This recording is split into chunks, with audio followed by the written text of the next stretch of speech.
the message by writing it, you can reach me, Bill at BillO'Reilly.com, Bill at BillO'Reilly.com, name and town if you wish to opine. Now let's go to the mail. Joanne, concierge member. So Bernard Goldberg does not believe Mr. Trump acts like a U.S. president. I guess he believes a U.S. president should work 2 hours a day, fumble over every speech, can't walk or talk, and on and on and on and on. I think that Bernie was talking about demeanor. And I think we all have to admit that if Donald Trump could improve his demeanor a bit, I think he'd win in a walk. But every day to have conflict, choose your fights. Al, BLM is led by self-admitted communists. Any American company that supports radicals such as BLM, which is home to, should be boycotted. Okay, I'm not a boycott guy, but if you want to not, we gave all the list of the companies, corporations that have donated to Black Lives Matter. If you are a premium or concierge member on BillO'Reilly.com, you can get that transcript sent directly to you with every corporation that has donated. And then if you don't want to do business with those corporations or companies, don't. That takes my account. I seriously weigh that. Corey Patrick, Carmel, Indiana. I work for State Farm, and I had their home and auto. They doubled my premiums. They all are. They all are. All these insurance companies, even if you don't have anything, they're doubling your premiums. That's Bidenomics. And they get away with it. What are you going to do? I shopped around. I got a better deal, as I told you. But they're all doing it. State Farm, Allstate, all the ones that are sending millions and millions of dollars on the TV advertising. Boom. No explanation. I tried. In a moment, something you might not know. If you own a vehicle with less than 200,000 miles and have an auto warranty about to expire or have no warranty at all, listen up. Car Shield has a low-cost month-to-month vehicle protection plan that's now available to the public. Save on out-of-pocket expenses on future auto repairs. So please call Car Shield now to find out how you can pay almost nothing for covered auto repairs. 800-925-7584 for a free quote. This protection plan is at an all-time low in price. Drivers who activate the vehicle protection today will also receive free roadside assistance, free towing, and car rental options at no additional cost. So please call for your free quote, 800-925-7584, 800-925-7584. Hey, what do you have to lose? 800-925-7584.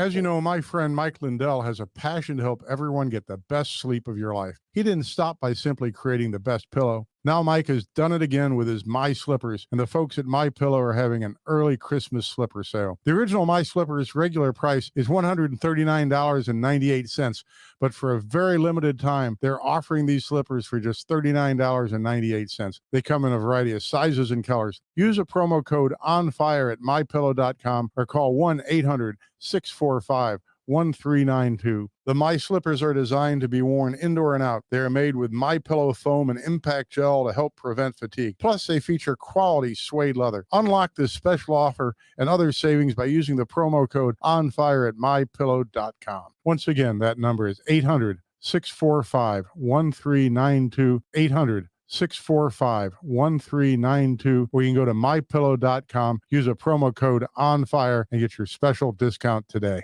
Now, the O'Reilly Update brings you something you might not know. 95 years ago today, Republican presidential candidate Herbert Hoover delivered the closing speech of his campaign. In a major address, he summed up his entire political philosophy in 2 words: rugged individualism. Here is the story. Though victorious, America emerged from World War I demoralized. More than 100,000 soldiers had been killed.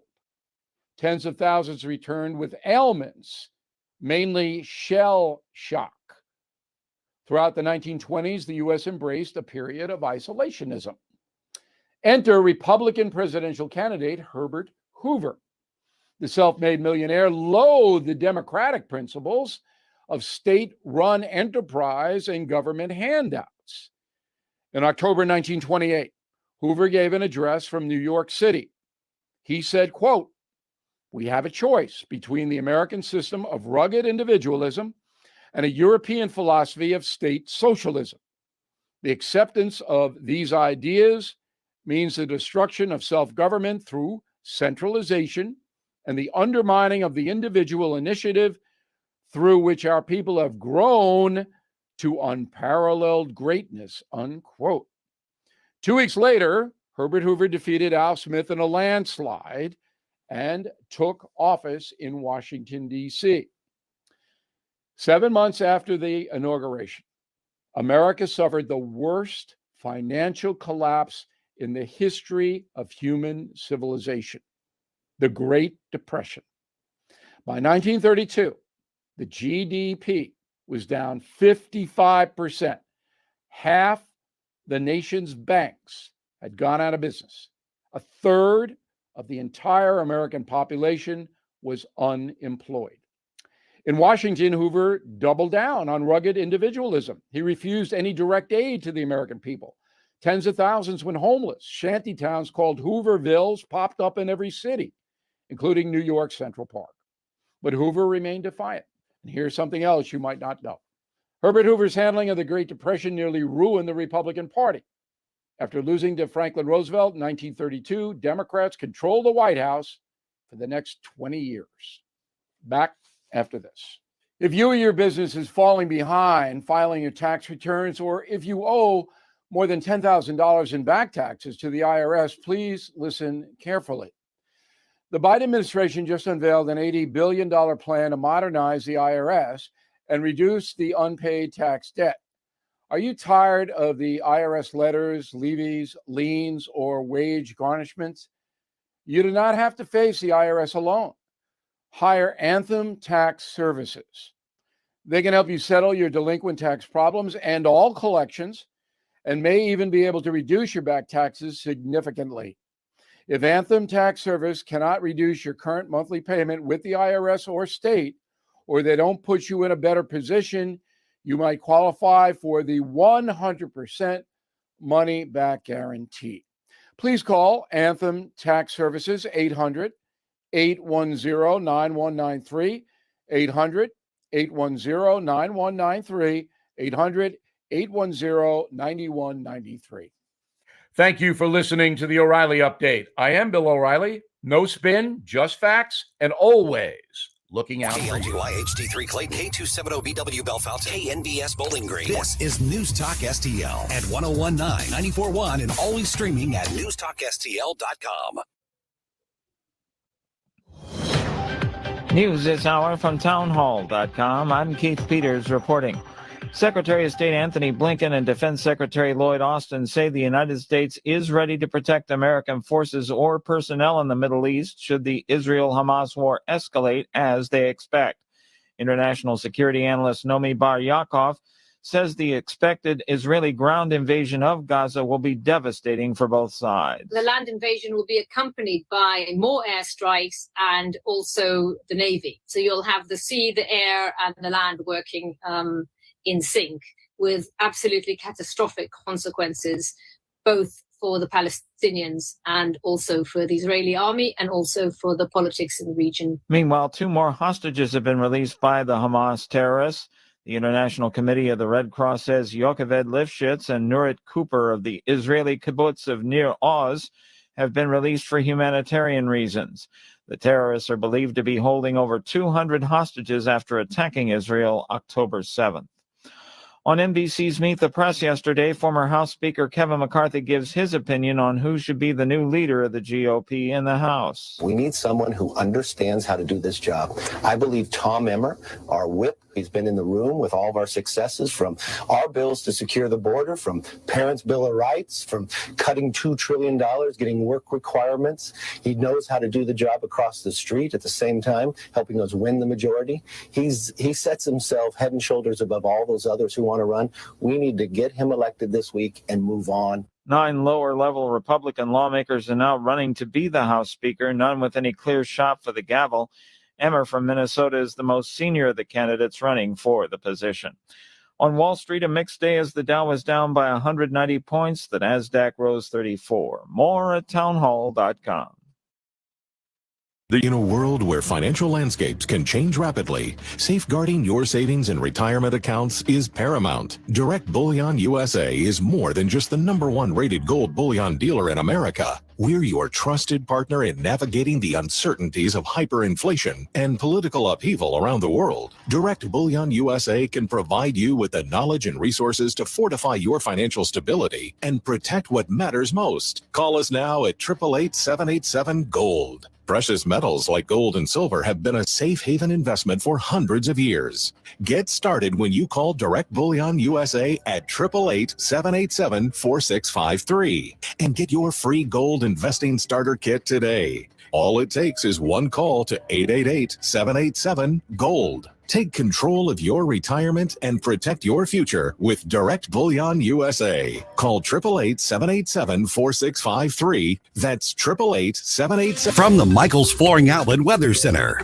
I'm First Alert 4 Chief Meteorologist Steve Templeton. You have a nice night tonight, low down to 61 degrees, and then a high of 79. Still on the mild side here for Tuesday, but more clouds and even a slight chance for a little sprinkle or spot shower in the afternoon to evening. And then Wednesday, a little better rain chance. Not high, though, 30% chance, mainly in the morning to early afternoon there. But we're still on the warm side Wednesday with a high of 80. That's the latest First Alert forecast. I'm Chief Meteorologist Steve Templeton. This hour of News Talk STL is brought to you by Stifel, serving investors for over 130 years. Contact your Stifel financial advisor at stifel.com. That's STIFEL.com. Southern Armory, your hometown gun store. Come and be more than just a customer. Southern Armory, we carry the best guns, holsters, knives, magazines, ammunition, and even food storage. Special orders are welcome. Southern Armory, 1 mile east of 270 and 44, 9901 Watson Road, and southernarmory.com. That's southernarmory.com. Whether you're purchasing your first firearm or adding to your collection at Southern Armory, you're more than a customer, you're part of the family. Follow Southern Armory on Facebook or at southernarmory.com.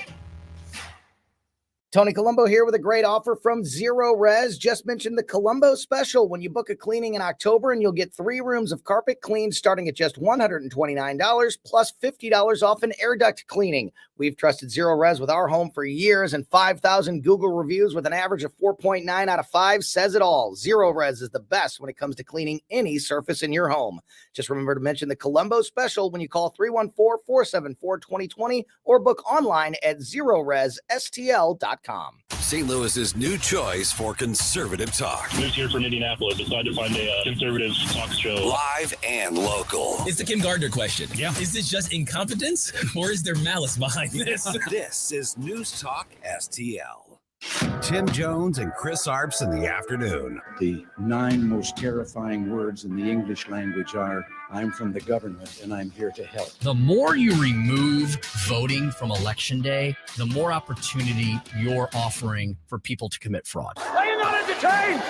Are you not entertained? I think the Democrats are so short-sighted in this tactic they have now to just cheat at any cost to win elections. You're a lying dog-faced pony soldier. You said you were, but now you got to be honest. I'm going to be honest with you. What are we doing wrong here? As a former leader in the House, I think you can put your finger on it. It's called leadership. We don't have it. Tim Jones and Chris Arps.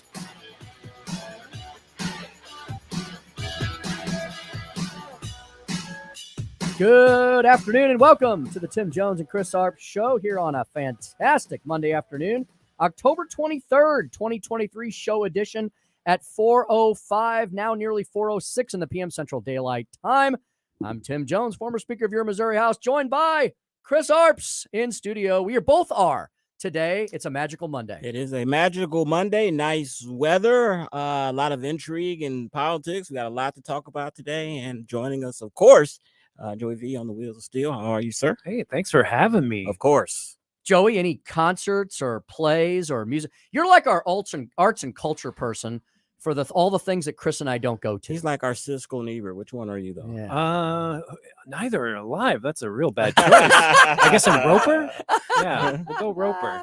Anything this past weekend, Joey? You know, Legends and Lanterns is huge event happening on the main street, St. Charles, and there's characters dressed up in your favorite Halloween attire, and they just put on a great show. So I recommend, if you haven't been down there, go down this Halloween weekend, Friday, Saturday, and Sunday, and meet Medusa or the Phantom of the Opera. Take pictures with some plague rats. There's some villagers that are mad about something because they're holding picket signs. It's a lot of fun down there at Main Street, St. Charles. Yes, I hear that's a fantastic venue this time of year. As Chris accurately stated, there is a ton of news and analysis. We've got 5 local shows a day. I don't know that we've got enough shows to bring you up to speed, which is why I've heard throughout the day everybody focusing and covering different things. It's why you should listen to all 5 of our programs. We are not a rinse and repeat radio station. We have very different personalities. We have very different formats. We have very different shows. And Chris and I are going to focus on a lot of national security issues and economic issues today. We're going to be joined by our good friend Chris. Chris, great call. Jim Talent, unfortunately, is traveling today. Hope he travels safe and well. So Chris said, why don't we get the Admiral back on the show? I was like, great thinking. We haven't had Admiral Chuck Charles Williams on in quite a while, former Assistant Secretary of the Navy under the Trump administration. And Chris, he texted me when Katie contacted me. He said, hey, you and Chris also need to ask me. I want to get this right. I don't want to screw this up. This is amazing. I had no idea he had been involved with this, Chris. He said, also, please ask me about the personal experience I had evacuating Americans from Lebanon. Joey, talk about that. I think today is the anniversary of that event, the bombing in Lebanon of the troops at the barracks. I'm lucky enough to be a producer for this wonderful show, Stories of New Americans with Ron Clutho.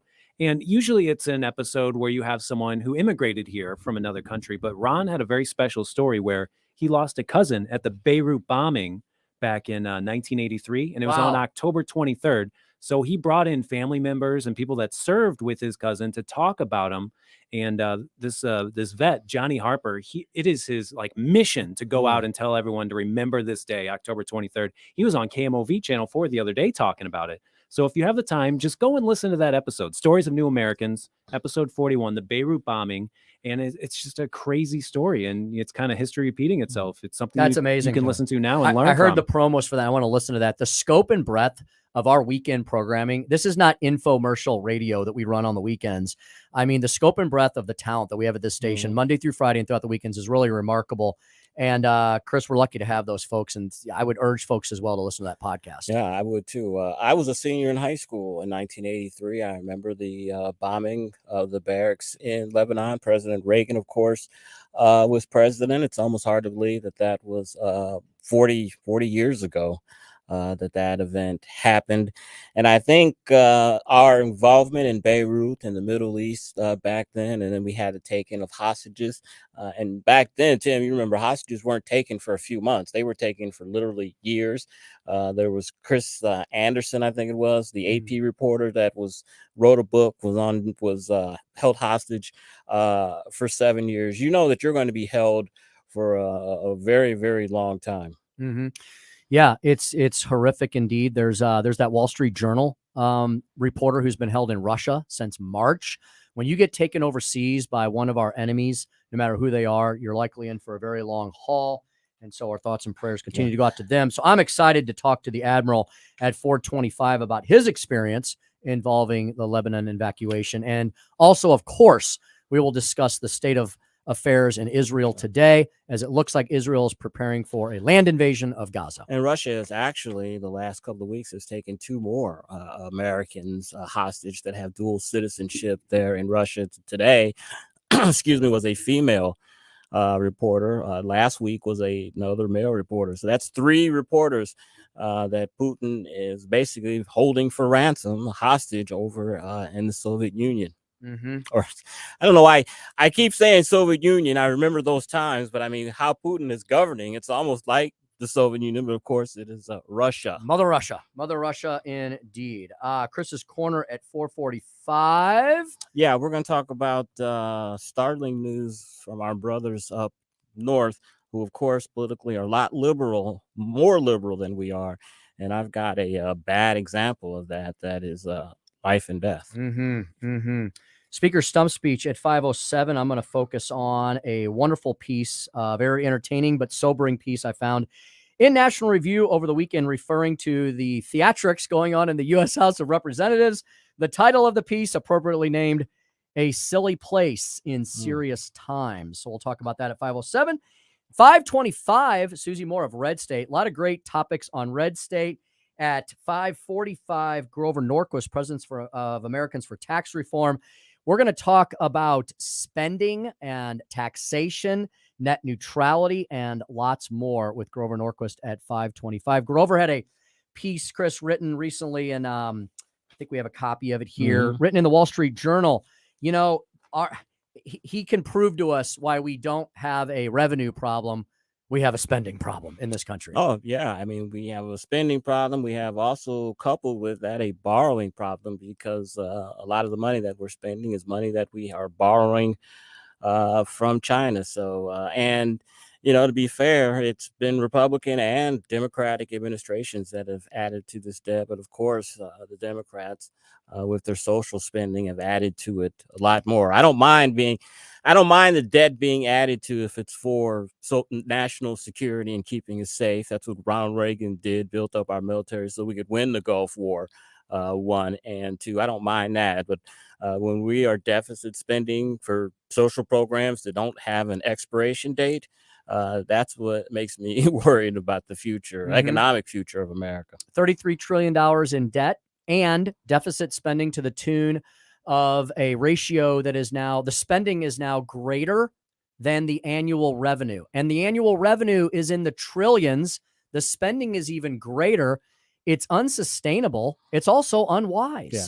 I mean, the amount of spending, and I think Dr. Hedlund said it last week, the amount of spending that we are doing now equates to the spending that we did during wartime, when a great deal of your production and GDP is going to war. We're not fighting a war per se. We're proxy in a couple of wars, but to have the percentage of our debt rather, a percentage of the GDP that it is right now is frightening, especially when we're not in wartime. And we're not spending it on our war machine, right? As Dakota Wood, as Jim Talent, as so many other foreign policy experts we've had, as Admiral Williams, they've all pointed out, Chris, that, yeah, it would be one thing if we were actually spending any of this money on anything related to our national defense, but they've given us frontline examples of ways in which our military is weaker now. When you look at the amount of ships, when you look at the amount of tanks, when you look at the amount of fighter jets, when you look at the recruitment levels, our military is weaker than we were when we entered World War II. Yeah, I agree. Yeah. Hey, let's switch to Vote-A-Rama here. The Republicans are supposed to vote behind closed doors at 6:30 Eastern. That's about an hour and 15 minutes from now. There are 9 candidates, Tim, 4 that are probably the top. One of them is Emmer, who is the whip. You know who I think who Republicans would pick, and it would be a double, triple coup if they did this, but I don't know if they would be this smart. The person I think who they should pick should be Byron Donalds, for 2 reasons. One, Hakeem Jeffries is eventually going to be Speaker of the House. The way that the House switches back and forth is just a matter of time. Republicans should upstage him and put their own African-American as the first African-American Speaker of the House. I think it also, Tim, if he is on the floor and he's the one that has the most momentum, I think it makes members a lot tougher to take a tougher vote voting against the first Republican, the first African-American speaker. So I think that's a little House of Cards strategy right there that I think would work very well for the Republicans. You are the second person in 48 hours that has made that argument to me. Saturday morning when we arrived in Jefferson City, Missouri, Byron Keelan said the same exact thing to me as we were walking down High Street. That was you did not talk. No. You did not talk. Byron, out of the blue, Byron goes, the subject came up and we were like, who do you think it should be? Who do you think it should be? And Byron goes, he said the same thing and made the same argument you did. I agree with both of you. The problem is, I don't think it'll happen. You know why? Because Republicans aren't that smart these days. DC is a disaster. They went from Kevin McCarthy to maybe Steve Scalise. Nope. Maybe Jim Jordan. Nope. Now we've made it worse. Now we've gone to 9 candidates, none of whom apparently have anywhere near 217.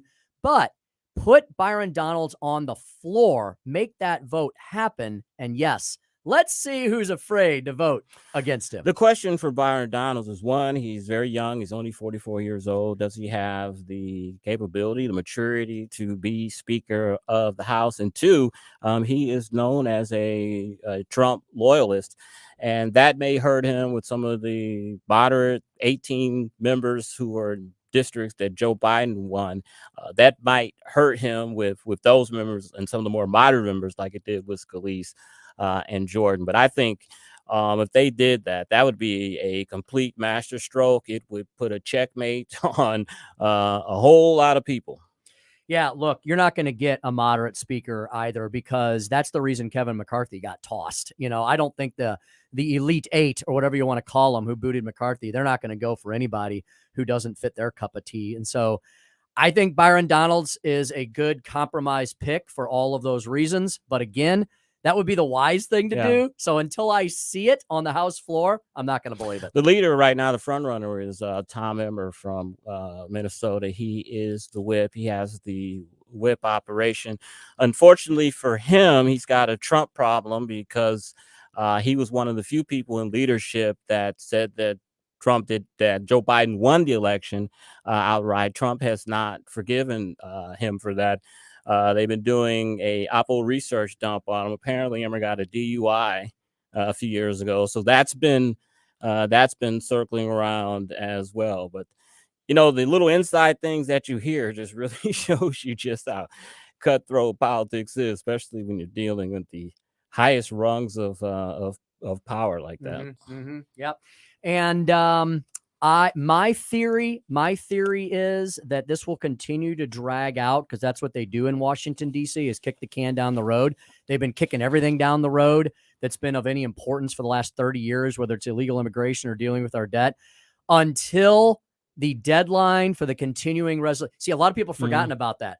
There is a continuing resolution deadline that I believe is now 22 days away.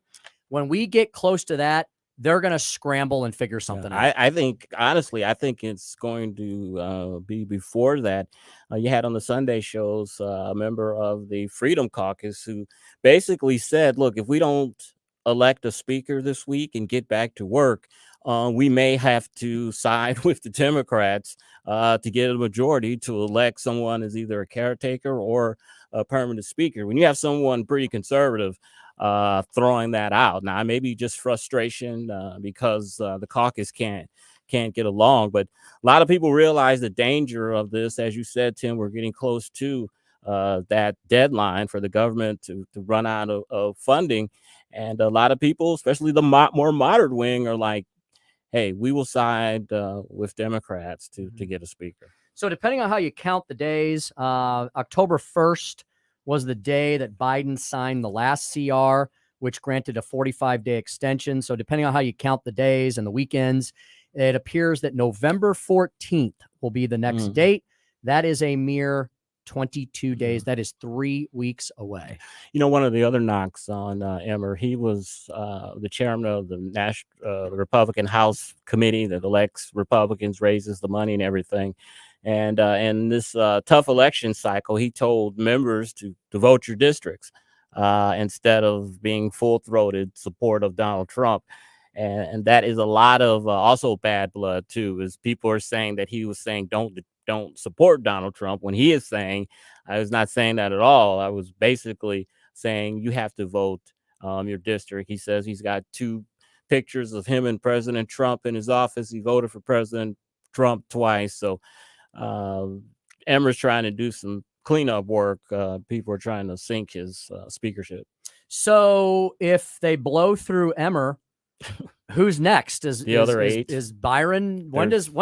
Is Donaldson the last pick, or is he somewhere in the beginning? I mean, I love the play of going for a Byron Donalds and then forcing all these people to vote with or against him. But I just wonder if that comes in the beginning or the end. I mean, you got 9 people that are, including Emmer. You got the House Republican Conference Chair, Mike Johnson, of course, Representative Donald. You have the Republican Study Committee Chair, Kevin Hart. You got Michigan Representative Jack Bergman, Georgia Representative Austin Scott.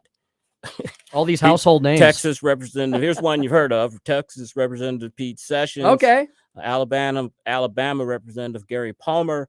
And last but not least, Pennsylvania Representative Dan Moiser, or Muser, however you say it. So a lot of people have thrown their hat in the ring, Tim. Not a lot of them are household names. So we'll just see how the Votorama goes. We'll be on the air when they take the first vote. It'll be the end of the show. So we'll get a view then of how it's going. We will keep, if there's anything that is late breaking news, because folks, it is 5:22 Eastern, 4:22 Central. We'll let you know if anything pops up on any of the wires or if we get any hat tips. Hey, I want to give a shout out to listener Joey, not producer Joey, listener Joey B, Joey Balls. Listener Joey said that he went on a ride along with one of our local sheriff's departments over the weekend. He said it was the most amazing experience he's ever had in his life. He encourages anyone who has the opportunity to do that.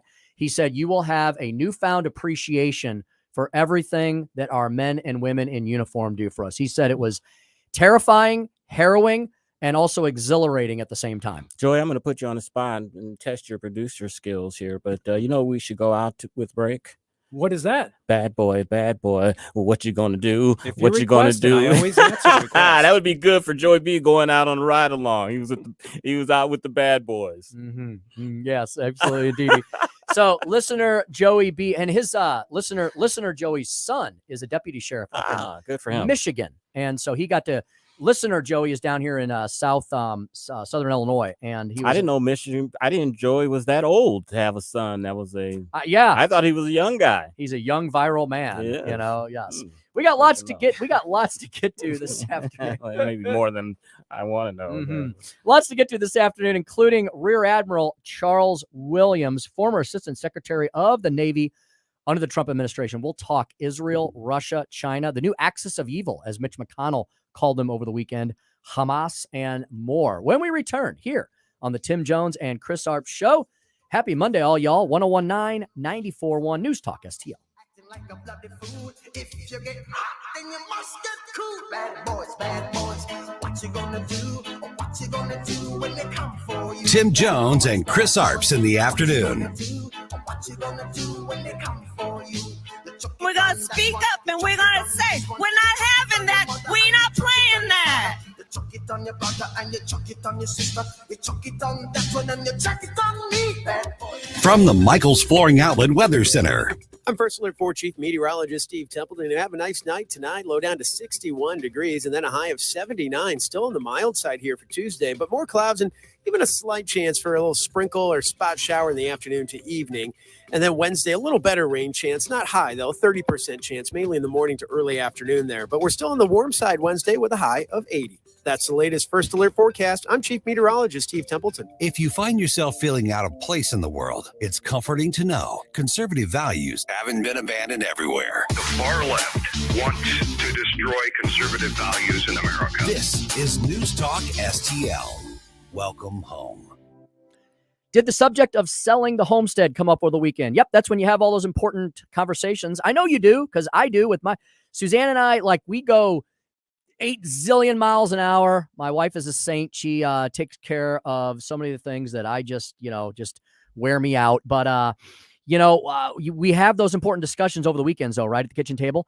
And I know that the subject for many of you of selling your home may have come up, and you're wondering, is it a good time to sell my home? Is it a bad time to sell the home? Are interest rates too high? Can I get enough for this to balance that out and get a new home? Well, you know what your one-stop shop is? The Wallner Home Selling Team at Berkshire Hathaway. 314-810-SOLD is how you get a hold of Rodney and Jen Wallner.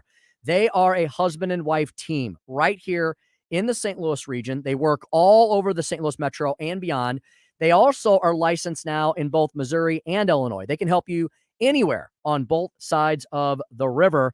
You get that unique family perspective, not just that of one agent. They're going to offer you a flexible commission plan, not a cookie cutter model. It will be tailored to your needs. But you know what? There's going to be one important thing in all of their plans, and that is a no obligation, no long-term commitment clause. You're never required to work with the Wallners if you don't want to. Now, it may just be an innocent, innocuous reason. Maybe you've decided not to sell your home. Don't worry. It's okay. You can walk away. You can come back. No questions asked. The Wallners are such wonderful people. I've gotten to know them really well. We've hung out at Johnny's Hideout together and went to Guns and Hoses with them last year. They're just wonderful folks, and they do this 24/7, 365. They're not weekend warriors. Call the Wallner Home Selling Team right now for a free listing consultation. Sell your home with this top-producing real estate team. Roddy and Jen Wallner, 314-810-SOLD. That's 314-810-SOLD. Get ready for winter by making sure your family is warm and safe when the bone-chilling weather gets here. Mike Ferguson here for Anton's Plumbing, Heating, Cooling, and Energy Experts. Call them today to get your furnace tune-up. It's only $89, and it could save you hundreds or even thousands by preventing a breakdown. 314-338-3941 or antonshvac.com. Anton's installed our HVAC system, and we love it. Put their expertise and excellent customer service to work for you, just like they did for my house. antonshvac.com. From home improvement to replacement, do-it-yourself electrical projects can be shocking. That's where Grasser Electric can help. They've been lighting up St. Louis for years. From ceiling fans and dimmer switches to repair or replacing your electric. No job is too big or too small for your home or business. Grasser Electric will even install emergency backup generators. So call Grasser Electric today before the sparks start to fly. 636-441-5200 or go to grasserelectric.com. I'm Susie Moore, and this is More to the Point. I feel a bit bad about the ire I have for the college activist crowd over the ugly response we've seen playing out on campuses across the U.S. following the horrific attacks by Hamas in Israel on October 7. After all, I have a college student of my own, and I was a bleeding heart liberal college student myself. But I don't feel that bad, given some of the awful sentiments we've seen them expressing. And even less bad for those who, like the young woman featured in a recent New Yorker article, are certain that their privilege as students at an elite Ivy League institution will shield them from future employment consequences if they stand together in voicing their views. You can't fire 700 Harvard students. It would be a scandal. That's a privilege we have, asserted one. My response to that was to note that you most certainly can fire or not hire students who loudly and proudly voice their support of a terrorist group. If her Ivy League education hasn't yet taught her that employers can fire or elect not to hire those whose views they hold repugnant, views, for instance, that call for the eradication of a nation or its people, then it has failed her woefully, and she's about to get a rude awakening as to the limits of her presumed privilege. There's a scandal, all right, but it's not the one she thinks it is. Susie Moore is Deputy Managing Editor for redstate.com. For more to the point and everything Susie Moore, log on to redstate.com. Follow Susie on Twitter at SmoozyQ and keep listening to 1019 and 94.1 News Talk STL. This hour of Jones and Arps is brought to you by Stifel. Contact your Stifel financial advisor at stifel.com. That's STIFEL.com.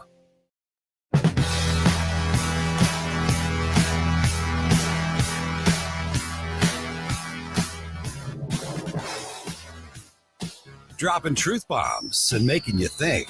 It's the Tim Jones and Chris Arps Show. You were the girl that changed my world. You were the girl for me. You did the fuse, I stand accused. You were the first for me, but you turned me up. You changed on me, baby. How big is the concern that the U.S. is dangerously low on what it should have for its own defense right now? Well, of course, it's a concern. That's why we asked for that extra supplemental funding from Congress. Without getting into classified information, I can assure you and the American people that the United States military can continue to defend our national security interests all around the world. 4:30 on the Tim Jones and Chris Arps Show. Welcome home. Tim, we're not able to have Senator Talent in today for his regular segment, but I think we've got just the man to fill in today to ask about some of these things that are going around the world that has all of us on edge. I want to welcome back on the show Rear Admiral Chuck Williams, former Assistant Secretary of the Navy under the Trump administration. Rear Admiral, welcome back to the show. Hey, thanks, guys. Always enjoy spending a little time with you. Excellent. You heard Kirby there saying that we had more than enough weapons to handle handle our business if we need to with adversaries around the world. Right now, Admiral, we have 2 aircraft carrier groups. We have 2 amphibious Navy ships. We have F-35s, F-15s, F-16s in the region. What are those assets capable of doing pertaining to the situation right now in the Middle East? Well, those two aircraft carriers probably have about 75 aircraft on board with quite a bit of ordnance. The Muse, the amphibious readiness group, is going to have Muse assigned. These guys can go in and with a landing party, they can help evacuate Americans.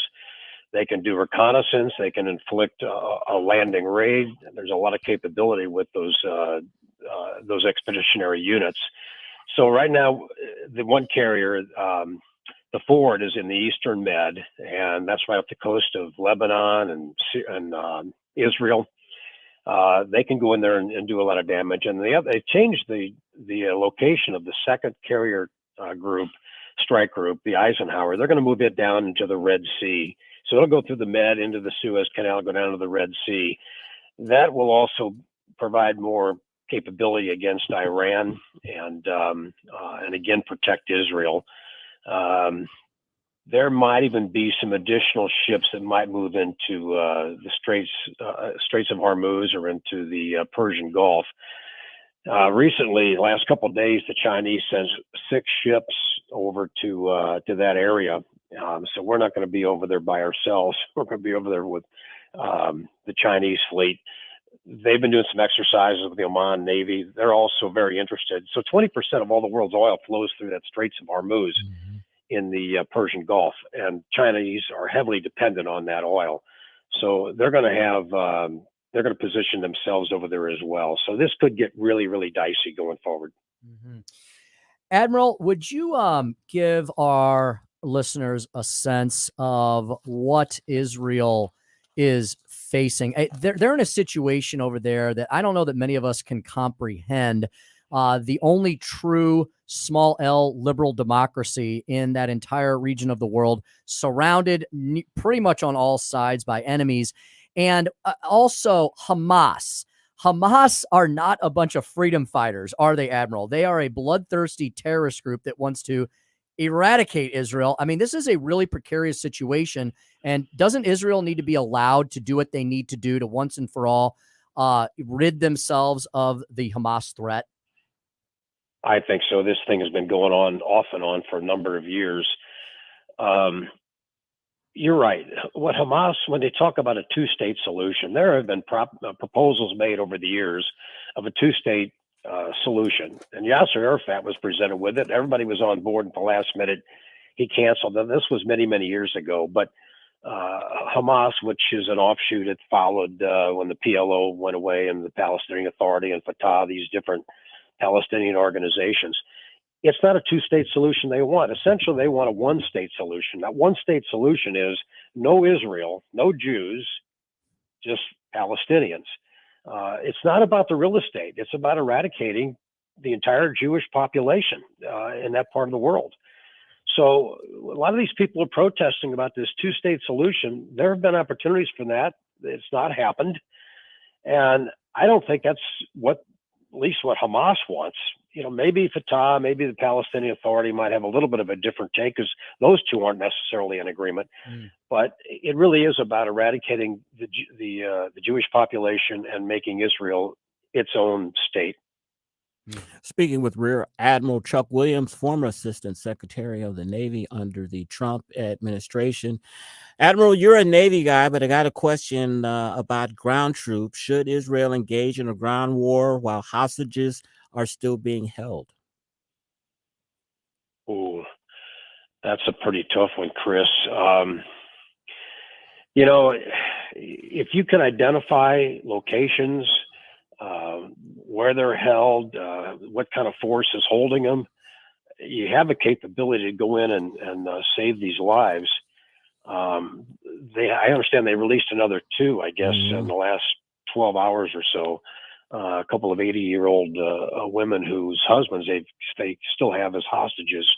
I guess maybe the Hamas people feel like, well, this is a way to postpone Israel taking that kind of action. If it were up to me, I would try, if there's any way that I can find, because right now they've got Hamas, they can inflict deadly damage. If there's some way they can do that without invading and actually taking the ground with an army, a ground force, I would probably want to hold off, but it's not going to cause me. I'm not going to hold off forever. Eventually, they're going to have to go in there. I heard one guy who was, I guess, an IDF retired guy, but a senior level guy. He assumes they're already dead. Now, I don't know if that's quite the case, but he said those lives are lost. Now, that's a pretty drastic statement, but I would want to, personally, I would want to hold off. I'm not the guy making the decision, obviously, but at some point in time, I have no doubt that the Israeli Defense Force will go in there and with ground forces and take over at least the northern part of the Gaza Strip. Speaking to Admiral Charles Williams, U.S. Navy retired, also served under the Trump administration. Admiral, you had messaged me in preparation for your appearance today and said you would be happy to discuss with us something that there is an unfortunate anniversary on today. 40 years ago today was the horrific bombing in Beirut, Lebanon, that resulted in a massive evacuation there. I believe you have a story to tell regarding that. And, you know, as all things change, they remain the same. Could you talk about now what the connectivity of Lebanon is to the current situation that we're experiencing? Yeah, if I could go back prior to that, I was on an aircraft carrier, USS America, and we were part of a strike group, carrier strike group.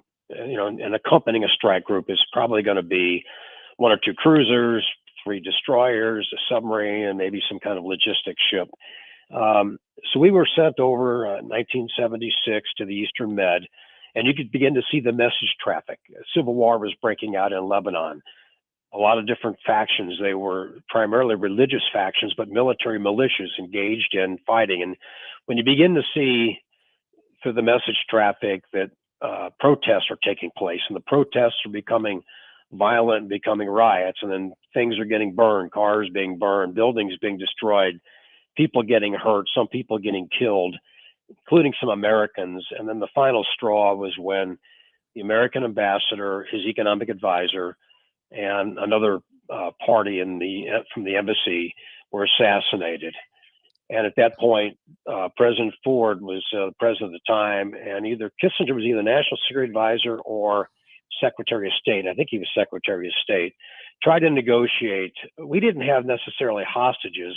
We had people in hiding, Americans, that we wanted to evacuate because things were going badly and American lives were at risk.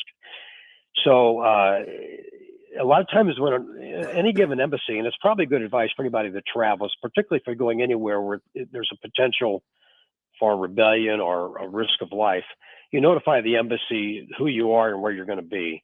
And the embassy can get the word out. We're going to evacuate Americans on this day at this time at this location, and people can muster there to be evacuated.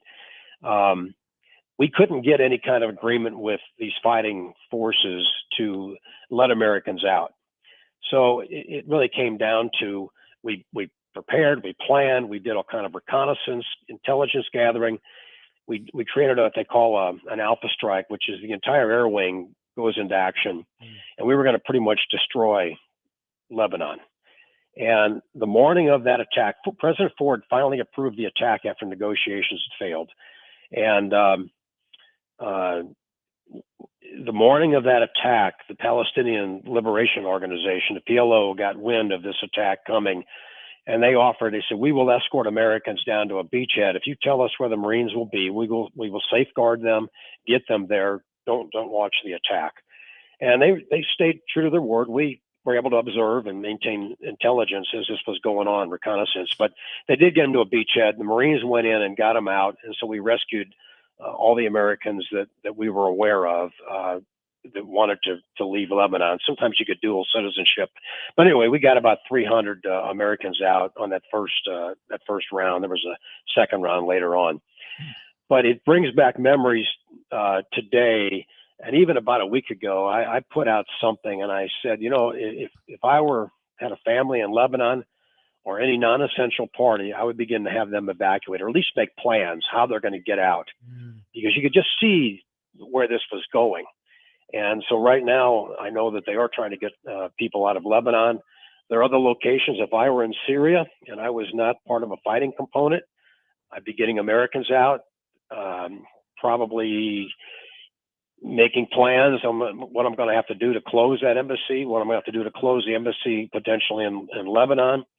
I mean, this whole thing could just continue to mushroom and get worse, and a lot of lives can be at risk. So you kind of think about Libya, what happened with that embassy. You know, and I think that's why that one reason that MU, Marine Expeditionary Unit, is over there is to think about, they're the ones who would probably conduct the evacuation with air power supporting it. Admiral, last week, 6 Chinese warships operated in Middle Eastern waters. Beijing said it was a goodwill visit. And yesterday, a Chinese Coast Guard ship rammed 2 Philippine military vessels during a mission to resupply the Thomas Shoal. What's your thoughts there? Well, the vessels that are over there in the Persian Gulf, I was talking about that a few minutes ago with the 6 that went over there, and they're going to protect oil interest. They were also rehearsing, doing naval exercises with the Omani Navy, who frankly is a friend of ours. So I'm a little perplexed over that. Then Chinese do have a base over there in Muscat, Oman. And we were looking at, when I was serving, I went over there and visited there and met with the defense minister about us putting a base over there opposite where the Chinese are. But Secretary of Defense approved it, but the Congress did not. They didn't give us funding to do it. But in the Philippines, you know, you just keep watching how aggressive the Chinese have become, not only in their rhetoric, which has really been pretty outlandish, but now in their action. They did bump into 2 Philippine Coast Guard ships. These are the kind of things that if you're not careful, the Philippine Navy or Coast Guard did avoid making that worse. The ships did hit each other, but it could have been so much worse where you could lose a vessel. And if you lose a vessel, you lose people. That can kick off a series of events. They're trying to prevent the Philippines to get to a vessel that was sunk years ago, but it gives some territorial rights to the Philippines, and they're blocking that, claiming that's their territory, the Chinese Navy or Chinese government, when really it belongs to about 4 or 5 different nations. So the Philippines are protecting it. But it's even happened with our aircraft, our fleet. The Chinese have gotten very close to our vessels. Something could go wrong, a fog of war type event that could cause damage and loss of life. And when I hear 4-star admirals who had had a prophecy on when they thought a war might kick off with the Chinese, I've said all along, it's an incident, accident, a fog of war, a Gulf of Tonkin type event that could happen any given day. That something could go wrong over there that could kick off an actual kinetic activity, firing of missiles or weapons. So I just think we got to be ready. And everything I've ever done when I was up in the Pentagon, I pushed for, we got to be ready. And I've even written something just as recently as the other day with some of the heritage folks that you guys probably know. So it's very tenuous over there and worrisome. And it could easily, I'm just telling you, it could easily kick off into something so much more severe. So we just got to be ready. Admiral, you had some very big shoes to fill today. You did a very, very capable job of that. We want to thank you for your time. We've been speaking with Rear Admiral Chuck Williams, former Assistant Secretary of the Navy under the Trump administration. And thank you so much, Admiral. Thank you. Yes, sir, guys. Good luck. Thank you. Thank you. Great. 4:45, Chris's Corner is going to be talking about life and death and our neighbors up north who are taking a very cavalier attitude towards death. And I think it's a very bigger symptom of Western society and the world. So that's the tease for Chris's Corner. Silly Canucks. You're listening to the Tim Jones and Chris Arps Show on 101.9, 94.1 News Talk STL.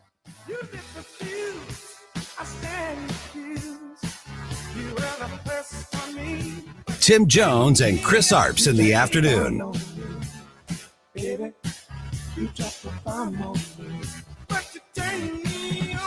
What's wrong with saying bomb on an airplane? You can't say bomb on an airplane. Bomb, bomb, bomb, bomb, bomb, bomb. You were my friends. You were my friends. From the Michaels Flooring Outlet Weather Center, I'm First Alert 4 Chief Meteorologist Steve Templeton. Have a nice night tonight. Low down to 61 degrees and then a high of 79. Still on the mild side here for Tuesday, but more clouds and even a slight chance for a little sprinkle or spot shower in the afternoon to evening.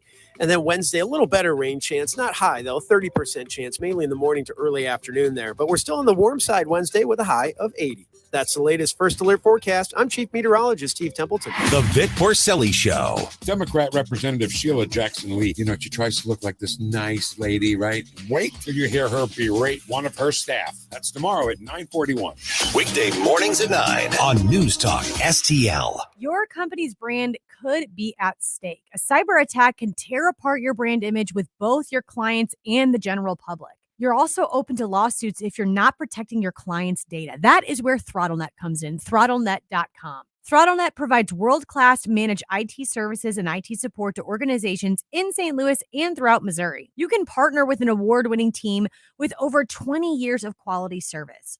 ThrottleNet is proud to be named the top 500 in the world for 7 years in a row, a leader in the Midwest, and #1 in the St. Louis and surrounding areas, according to Small Business Monthly, for 7 years in a row. If you're worried about them getting back to you quickly and swiftly because the problem needs to be solved right now, their bottom line is that they work hard for their customers, and it's proven in the result of their average response time to support tickets. That's within 1 minute and 57 seconds. Learn more at ThrottleNet.com. That's ThrottleNet.com, or email them at info@ThrottleNet.com. And start protecting your data and your clients today. Getting a new floor for your home can be intimidating and a little scary, but that's not the case when you go to Michael's Flooring Outlet. Katie here, and my mom and dad used Michael's, and they had a great experience. They've been a locally owned and operated family business for more than 30 years. You want variety? Michael's has carpet, hardwood, laminate, ceramic tile, luxury vinyl, natural stone, and many other options. Shop in-store at one of their 3 locations in Creve Coeur, Dardine Prairie, or St. Peters. Check out everything that Michael's has to offer at igotfloored.com. This hour of Jones and Arps is brought to you by Stifel. Contact your Stifel financial advisor at stifel.com. That's STIFEL.com.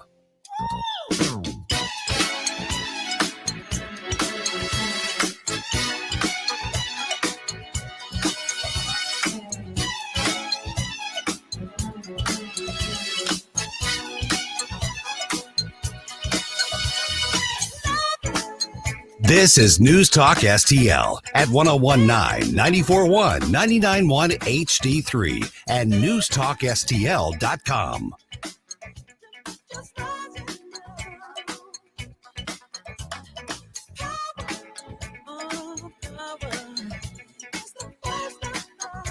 Do you believe that all 10 unaccounted for Americans are being held hostage?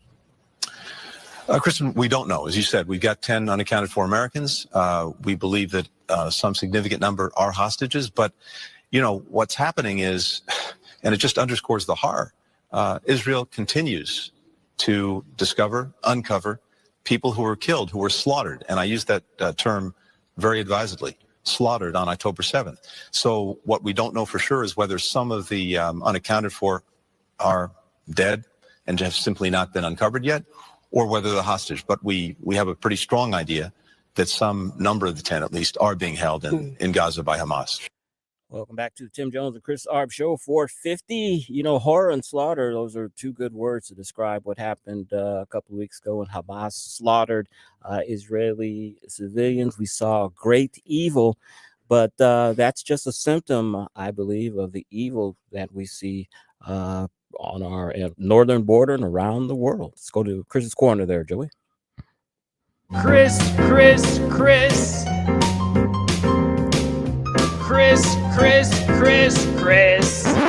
And if you don't know, now you know. And now, Chris's Corner. As we said, it was a great evil that occurred a couple weeks ago with slaughtering of babies, beheading of babies. We hear stories of people that were burned alive in their homes. We hear women that were raped. How many of us can get the image out of our minds of the young woman that was being taken hostage, whose sweatpants were bloody from what many think was a probable rape?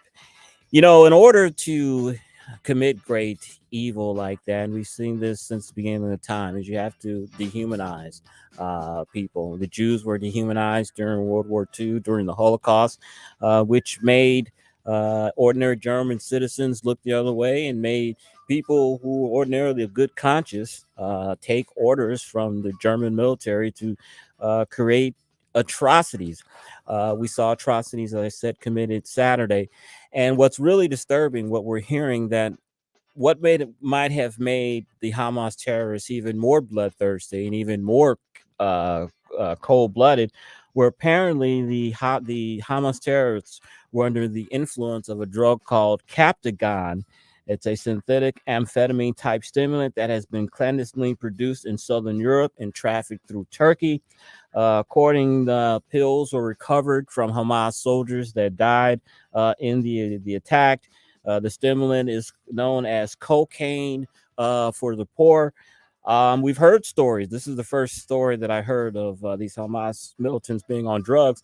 But I heard a story the other day about a person who was being interrogated by the IDF who was involved in these atrocities. And he said that they were in a trance, a lot of them. They were in another world. They were just committing such evil acts that it was just hard for him to fathom that. And that may have been just the possession of evil making doing this. It also could have been the drugs. As I said, in order to kill people or to enslave people, you dehumanize them. And we saw that with slavery. We saw that with Holocaust. Well, Tim, Joey, we're starting to also see this up in Canada, up north. Canada is a lot more liberal society than we are. They have legalized euthanasia since 2021. 10,000 people have taken advantage of that right, I guess. Well, now Canada is due to legalize euthanasia for people that are addicted to drugs. Now, if you are a drug addict and you feel that your life is not worth living anymore, the state now will sanction you being killed by the state. They've also said during this Canadian euthanasia law that people have been killed who or have had their lives taken because they were poor and because they just didn't feel they had any worth to society. And so, and instead of, if they don't want to live, them doing it themselves, they have the state doing it. This is very shocking to me, and it's disturbing because so many of these liberal policies is what results in people living on the streets, what results in people taking drugs and being addicted to other chemicals. Instead of getting these people help and taking them off the street, we have places like San Francisco and now here in St. Louis where they can put up tents and live and do whatever they want. They can steal from stores if it's under a certain amount, and it's okay.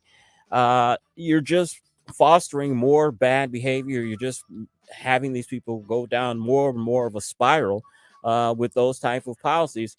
And now our good friends up north, if you feel that you're a drug addict, as I said, and life's not living, you can go down to your doctor or friendly clinic, whatever, and they will take your life. It makes you wonder how long will we see something like this in Washington State and Oregon, California, somewhere out west, where especially California and Los Angeles, where they have a huge homeless problem, a huge drug problem. Will we see that policy from up north come down south and see Los Angeles or the state California legislature or the Oregon legislature? Will they impose laws like this that if life's no longer living, go down to the doctor and let the state kill you? It's a sad, sad affairs. We should be celebrating life, but as a good friend of mine, Connie Eller for Blacks for Life says, we are living in a culture of death. And that is Chris's Corner. So let me get this straight. The same exact big government do-gooders who want to increase everyone's access to illegal substances from things that many people argue are not addictive or habit-forming that's or a good dangerous for point. marijuana. 2, Chris, in some areas, the drugs that we know are dangerous and addictive, cocaine, heroin. Yeah, I don't know if our listeners know this. There are some city governments in this country, Seattle, Portland, others, that want people to have easy access to heroin and cocaine. So, Chris, the same governments that want that then want to kill the people that get hooked on those substances. That they legalize. If I was a conspiracy theorist, I would think this is all according to big government's big plan that I've often talked about, which is, of course, to decrease the surface population, as Charles Dickens once wrote in A Christmas Carol. And it fits perfectly with Mr. Michael Savage's book, Liberalism is a Mental Disorder, because to them, this is liberal logic. And it absolutely makes sense with anyone with a half measure of common sense can see that that is not the solution. You're just going to create worse of what you're trying to get rid of. As you often say, these people on the left are the abject embodiment of evil these days. They are nihilists, right, Chris? Their ultimate goal is the destruction of the human race because they think that for some reason humans are bad for the planet. It's just insane. It's insanity. Speaker Stump Speech, at 5:07. Susie Moore, 5:24, and Grover Norquist at 5:45. You're listening to the Tim Jones and Chris Arps Show on 101.9 94.1 News Talk STL.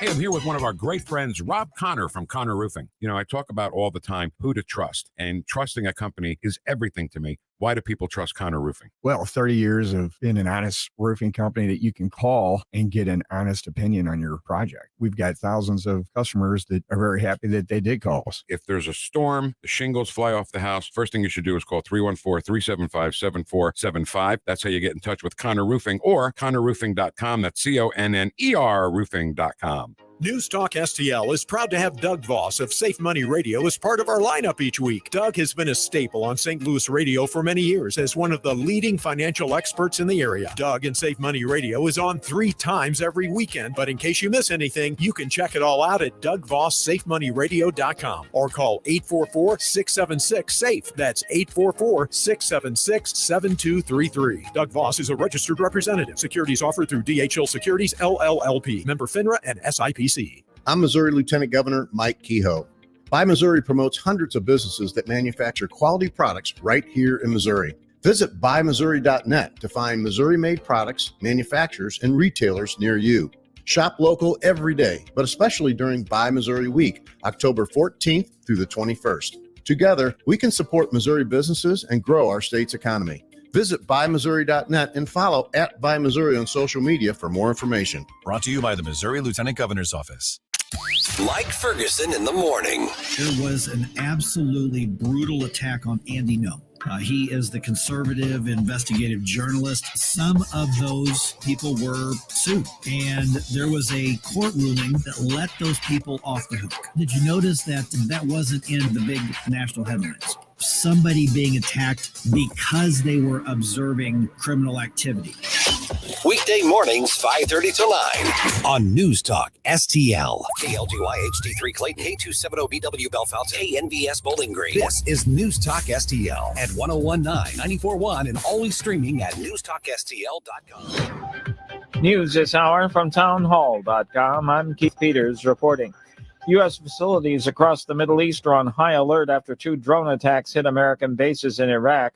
National Security Council spokesman John Kirby says the U.S. has seen a growing number of drone strikes on American personnel in the Middle East. We're deeply concerned about the potential for any significant escalation of these attacks in the days ahead. At the direction of President Biden, the Secretary of Defense has ordered the military to take steps to prepare for this to ensure that we're postured appropriately, both in terms of being able to defend our forces and respond decisively as needed. Meanwhile, in the Israeli-Hamas war, the International Committee of the Red Cross says Hamas terrorists have released 2 hostages they have been holding captive in the Gaza Strip. It was the second time the group has freed hostages seized in its bloody October 7th cross-border incursion into Israel. Authorities are investigating a mid-air security emergency that forced a Horizon Air jet from Washington State to make an emergency landing in Portland, Oregon. Correspondent Jackie Quinn reports. Audio from the Horizon Air regional passenger jet, which was heading to San Francisco from Everett, Washington Sunday, reveals a pilot telling air traffic controllers the flight crew was able to subdue a cockpit visitor who allegedly tried to shut down the engines of the plane while it was in flight. The man was riding in an extra jump seat in the cockpit, a courtesy usually extended to off-duty pilots or other airline workers. The pilot also requested that police meet the Embraer 175 jet as soon as it landed in Oregon. I'm Jackie Quinn. The airline said in a statement that no weapons were involved. Wall Street, the Dow down by 190 points. The Nasdaq rose 34. The S&P 500 declined 7 points. More on these stories at townhall.com.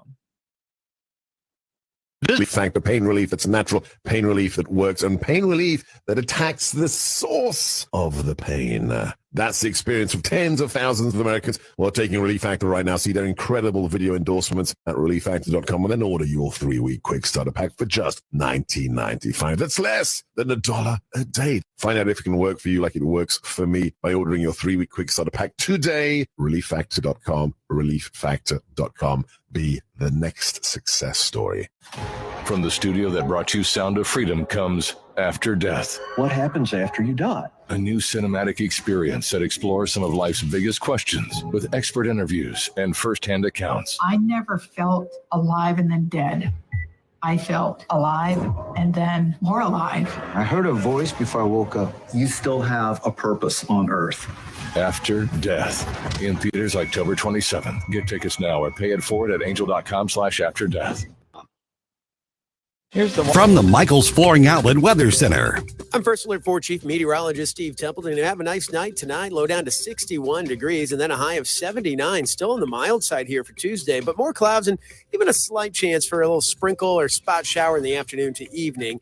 And then Wednesday, a little better rain chance. Not high, though, 30% chance, mainly in the morning to early afternoon there. But we're still on the warm side Wednesday with a high of 80. That's the latest First Alert forecast. I'm Chief Meteorologist Steve Templeton. This hour of News Talk STL brought to you by Chris Cooper and Serenity Wealth Management. Discover little-known strategies that could be the difference between choosing the care you deserve or having someone else decide it for you. Get a free copy of Chris's book at serenityltc.com. Windows, important things in your home, right? I mean, in many parts of your house, and a lot of your house, the window panes, do you have a double pane of glass? Do you even know?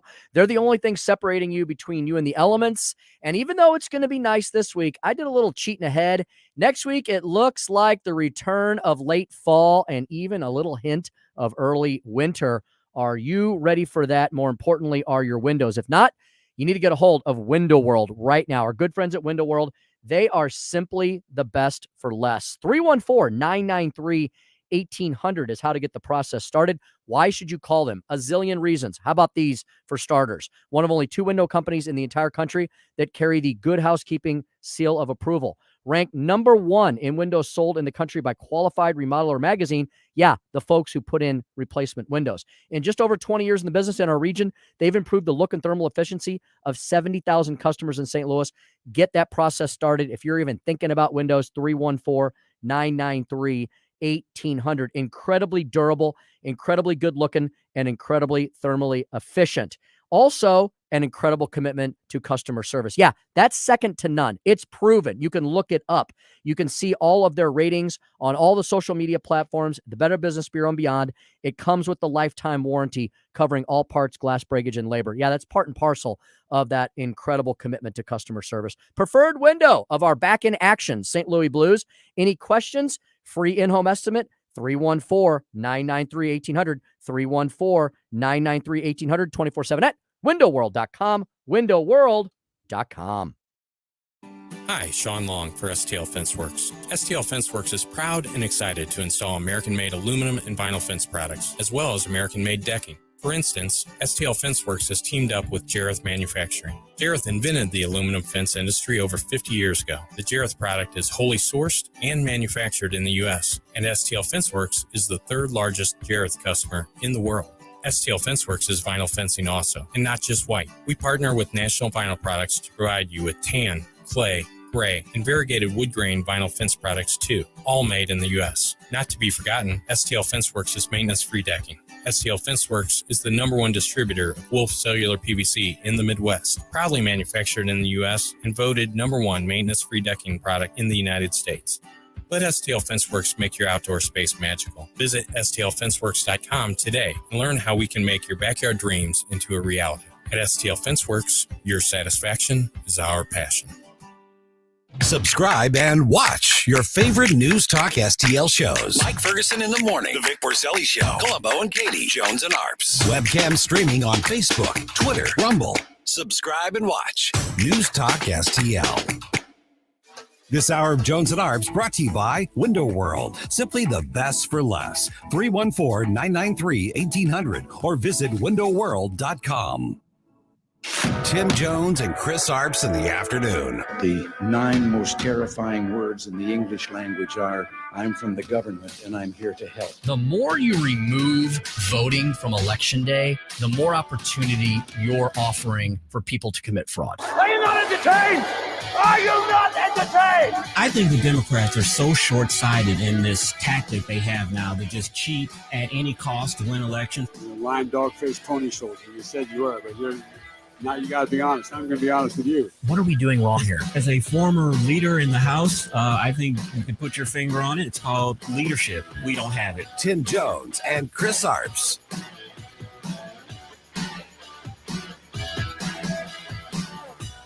We have seen an uptick in attacks against U.S. military facilities, against troops around the region. Overnight, the Pentagon announced it was actually increasing its force posture in the region. How concerned are you about Iran trying to escalate this war? We are concerned. In fact, we expect that there's a likelihood of escalation by Iranian proxies directed against our forces, directed against our personnel. We are taking steps to make sure that we can effectively defend our people and respond decisively if we need to. And welcome back to the Tim Jones and Chris Arps show at 1019-94.1. This is News Talk STL. We're going to speak to Susie Moore of Red State about all the awesome, informative, and yes, even entertaining headlines at redstate.com, Chris, including this one.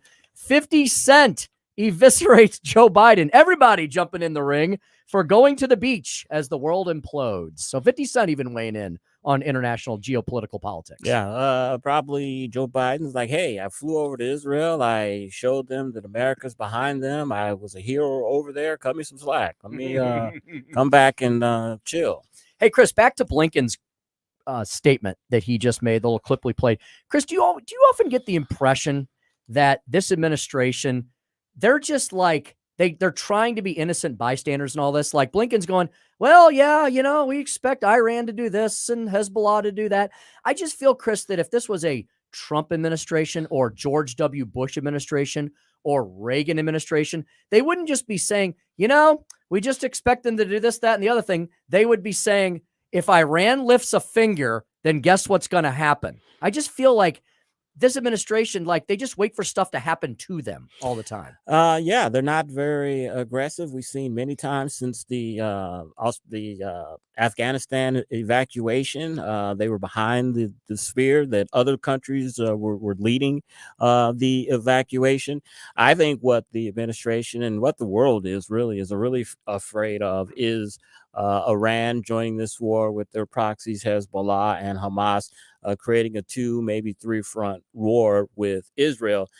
That's what I think the world is afraid of. That's what I am afraid of, Tim. I think that Iran and Hamas are trying to goad the United States into getting into a Middle Eastern war. I think Iran, along with our other enemies, think that we are weak right now.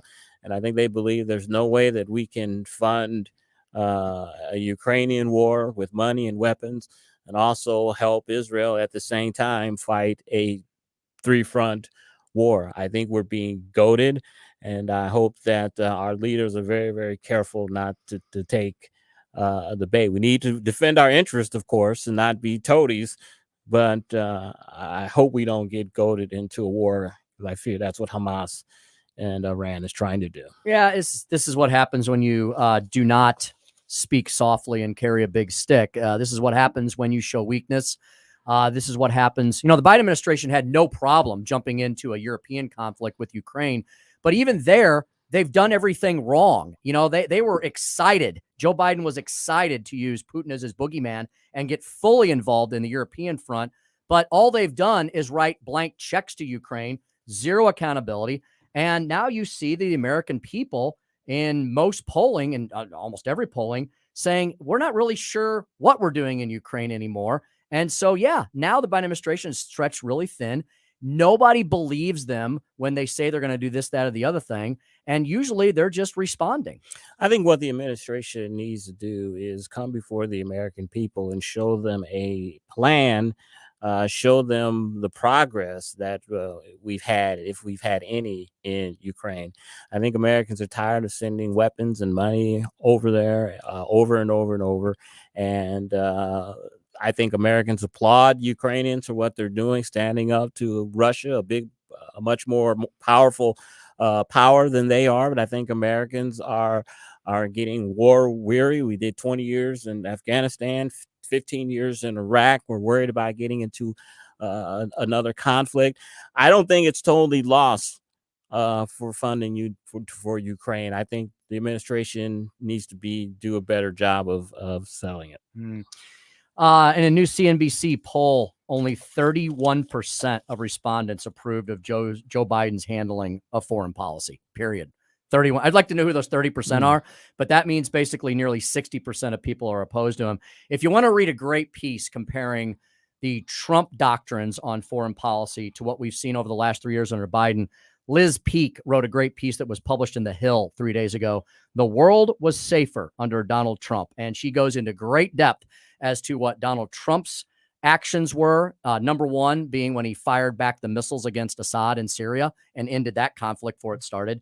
And she goes up to the current day of why the Hamas attack on Israel was precipitated by Joe Biden's disastrous evacuation out of Afghanistan. So it's a really good piece. So if you want to see the differences between the foreign policy positions of these two presidents versus what you just see on CNN or Fox News. So, all right, we've got, what did I say? Susie Moore. Yeah, we got Susie Moore talking about all those red state headlines and more at 525. And then the one and only Grover Norquist, Americans for Tax Reform, the president and founder of that organization, will join us around 545. Grover had a new piece written in the Wall Street Journal. The data proves government is spending too much. Grover's going to explain to us why we have revenue spending problems, or why we have spending problems, not revenue problems. There's plenty of revenue coming in. It's just our priorities seem to be all misplaced. And we're going to talk about net neutrality and lots more with Grover at 545. In the meantime, how about we talk about what's going on? There was an interesting take on kind of in general what's going on in Washington, D.C. Amongst what many view as the Uniparty, which has brought us to the situation where we haven't had any Speaker of the House for nearly 3 weeks now. I want to give a little hat tip to National Review. A silly place in serious times. A silly place in serious times is the subject of today's Speaker's stump speech. Listen to me, listen to me. I'm very consistent. I'm a very stable genius. It's time for the Speaker's Stump Speech, sponsored by Hanson's Tree Service at hansonstree.com. The silly place part of the title is something to which I'm a big fan of. It's a reference to Monty Python and the Holy Grail, which the article points out returns to theaters. You know what? I think I may go see Monty Python and the Holy Grail on the big screen. I was too young when it first came out. It's going to be returning to theaters, of course, for its 48th and a half anniversary. That's what there's. Of 48 course, and a 48th half. and a half. That's what Monty Python's going to celebrate. And they say, the good folks at National Review, that's fitting because for King Arthur's disappointed description of Camelot after its antics were put to song provides the most accurate caption for Congress today. Camelot and Congress are a silly place. America's legislature responded to Speaker Kevin McCarthy's relatively selfless act of preventing a government shutdown by ousting him and then creating a government shutdown. Let's remember that's what happened. Matt Gaetz and his band of 8 merry warriors joined with the entire unanimous Democratic caucus. So the Democrats, +8, were the ones that ousted Kevin McCarthy because Matt Gaetz said that Kevin McCarthy was working with the Democrats. Are you confused? Yep, so are the rest of Americans, just like everyone was as well in Camelot, the Monty Python version.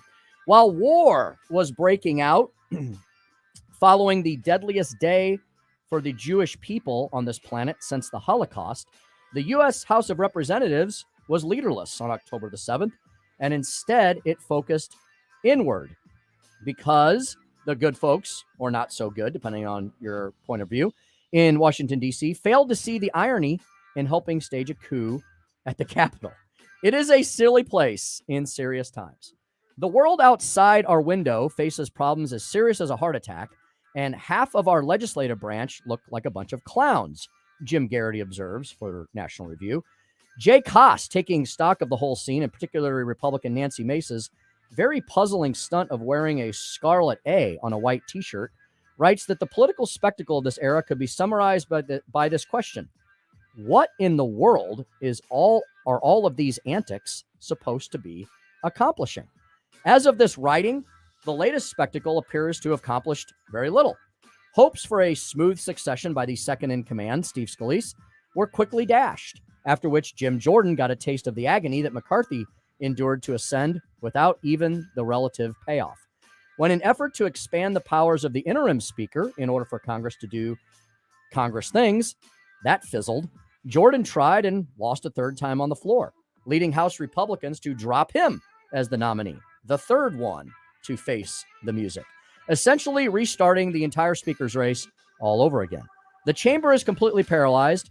And, as an aside, a lot of Americans I've heard say that that's a happy thing and a good thing right now. Well, at least until the budget shutdown looms again on November the 17th, as President Biden has requested billions and billions and billions of dollars, to quote Austin Powers, for Israel, Ukraine, and more. It's time, many think, for Congress to sober up. One prognosticator writes, the reasons for the current political dysfunction are fairly well established. The big sort, in quotes, has created extremely safe districts for incumbents in both the Republican and Democratic Party. We are a highly polarized nation, which means that the only threat to their continued tenure is a primary challenge from their left or right flank. Ever since Barack Obama's 2012 campaign, both parties have convinced themselves there's no point in attracting new voters. All they need to do is rev up the turnout among their existing coalition bases, which just makes them speak their own language inside their own tent even louder, like the proverbial ugly American. Widespread polarization, negative partisanship, fanned by the ideological media on both sides, foster an environment in which many primary voters are more eager to hear how you'll fight the other party than how you will implement any policies whatsoever. The most passionate partisans see politics as a form of gladiatorial entertainment detached from any notion of good governance. So what now? Well, they're going to try again, and not this time with one person. We've now got 9 contenders. House Democrats, having joined in the chaos of ousting McCarthy as Speaker, must share in the ignominy of the chamber's present disarray. The dysfunction, of course, goes well beyond the speakership mess to many other issues going on in Washington, D.C. today, none of which have to do with addressing any of America's or the globe's problems. Congress's silly season now seems to be year-round, in and out of election years, and yet the body must reckon with the most serious challenges imaginable in the months ahead. Number 1, another government shutdown. Number 2, a possible impeachment query. Number 3, the mother of all fiscal cliffs. And number 4, perhaps the most ominous, the most terrifying, a war in the Middle East that could swiftly engulf the entire region and pull in its nation's allies, as Chris and I just discussed earlier in the segment. On second thought, maybe everyone is now deciding, let's not go to Camelot or to Congress either. That's the Speaker's Stump Speech for today, October 23rd, 2023. I just want them to go to work so that we can have an argument next fall on why Republicans should control the House, expand their membership in the House and take over the Senate. I think right now that's a very hard argument to make. Yes. If they are able to put this behind them, and I agree with you, they got to get to this sooner than later. If they put this behind them in the near future, trust us, there will be another 52 crises that occur between now and next November, and maybe this will be a distant memory. But the longer that this drags out, the deeper the wounds and more lasting they're becoming. Most definitely. 521. We're going to shift gears a bit. We'll probably talk about some of these issues and many more as appears on redstate.com this afternoon with the one and only, our own Susie Moore, Deputy Managing Editor for Red State. She's going to join Chris and I next. She'll tell us what's on the more to the point commentary this week on News Talk STL and more when we return here at 101.9 94.1. This is News Talk STL. We dine well here in Camelot. We eat ham and jam and Spamalot.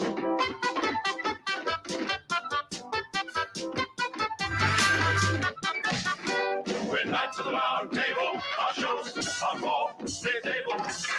So many times we give them rhymes that are quite unseeable. We're off your mad in Camelot. We sing from the diaphragm. Tim Jones and Chris Arps in the afternoon. 'Tis but a scratch. A scratch? Your arm's off. No, it isn't. Well, what's that then? From the Michaels Flooring Outlet Weather Center. I'm First Alert 4 Chief Meteorologist Steve Templeton. Have a nice night tonight. Low down to 61 degrees and then a high of 79. Still on the mild side here for Tuesday, but more clouds and even a slight chance for a little sprinkle or spot shower in the afternoon to evening.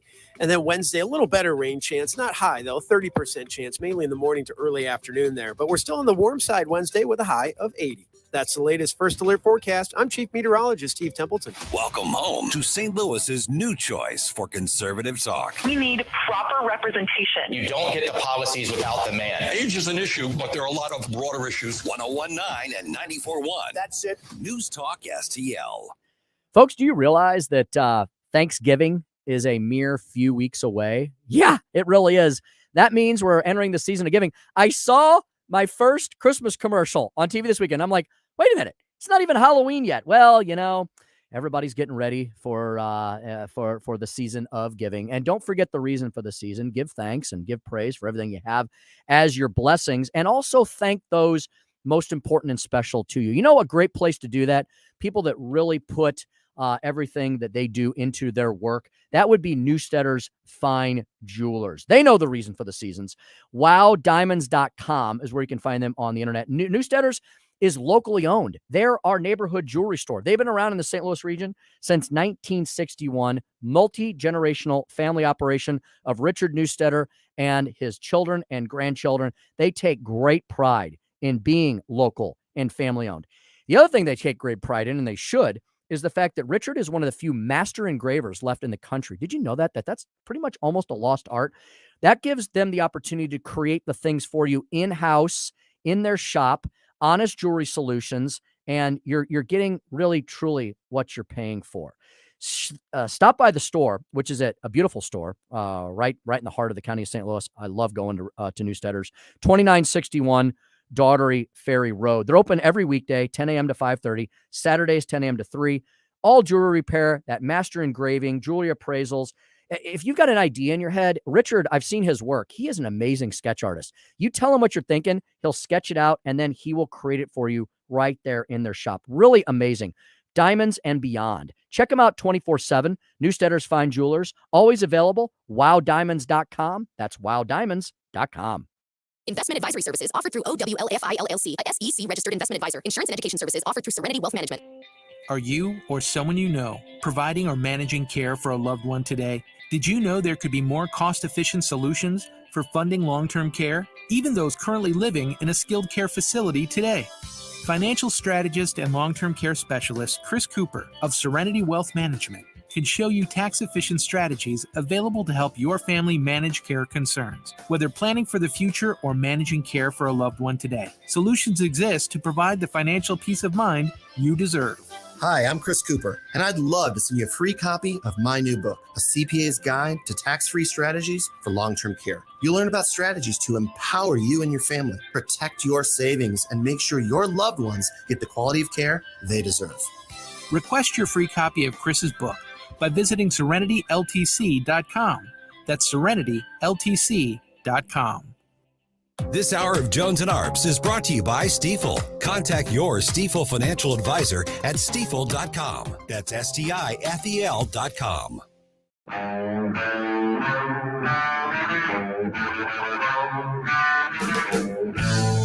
Tim Jones and Chris Arps, driving the leftist crazy all afternoon.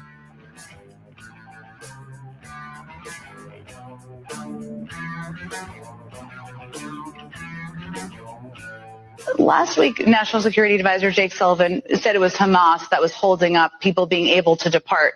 Is it primarily Hamas? Are the Egyptians holding it up? Who is preventing people from leaving? The answer is very simple. It is Hamas, full stop.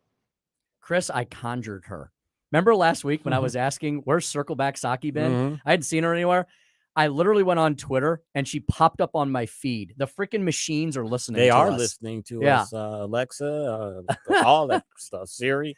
There she was. So she talked about the fact, well, she asked the ambassador about what the problem is, and he said, it's one word. It's Hamas, which makes it even more disturbing that these college kids see them as some sort of freedom fighters. Well, you know, college kids wear Che Guevara T-shirts. They wear other beige or Chairman Mao shirts.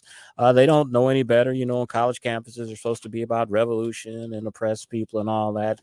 And they've gotten caught up into that with the help of their left-wing professors. Let's see what kind of college radical our next guest was. Oh, Susie Q, baby, I love you.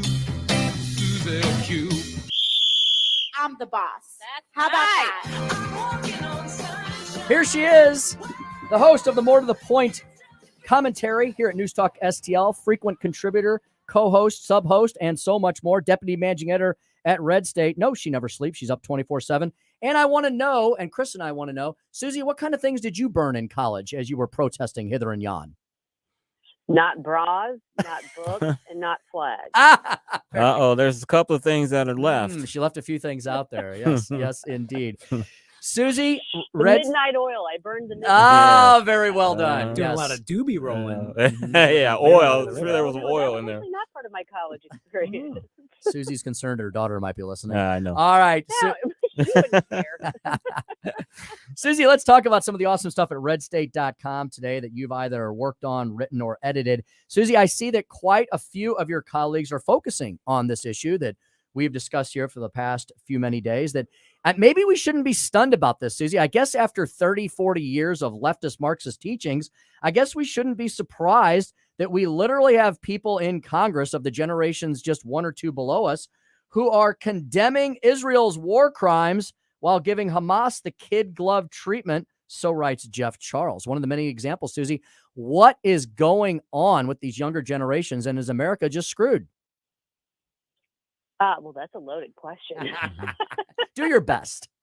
I think a lot of it is what you guys just were saying. I mean, there's a lot of indoctrination. There's a couple of different sets of people. There are people that are true ideologues who genuinely believe in not only the Palestinian cause, but they believe that Hamas and, its analogs are appropriate methods of advancing the Palestinian cause. So they're the ones who truly are, 100% yay, let's from the river to the sea, let's eliminate Israel. It's hard to say whether that's what's in the heart of hearts of some of the people who are kind of jumping on the bandwagon, or if they just feel like it's the popular countercultural position to be in, and the Palestinians are more oppressed than any other group, so they're going to, throw their lot in with them. It's a little hard to say. I mean, a big part of it too is, and this has been true for decades, part of the college atmosphere is getting on the side of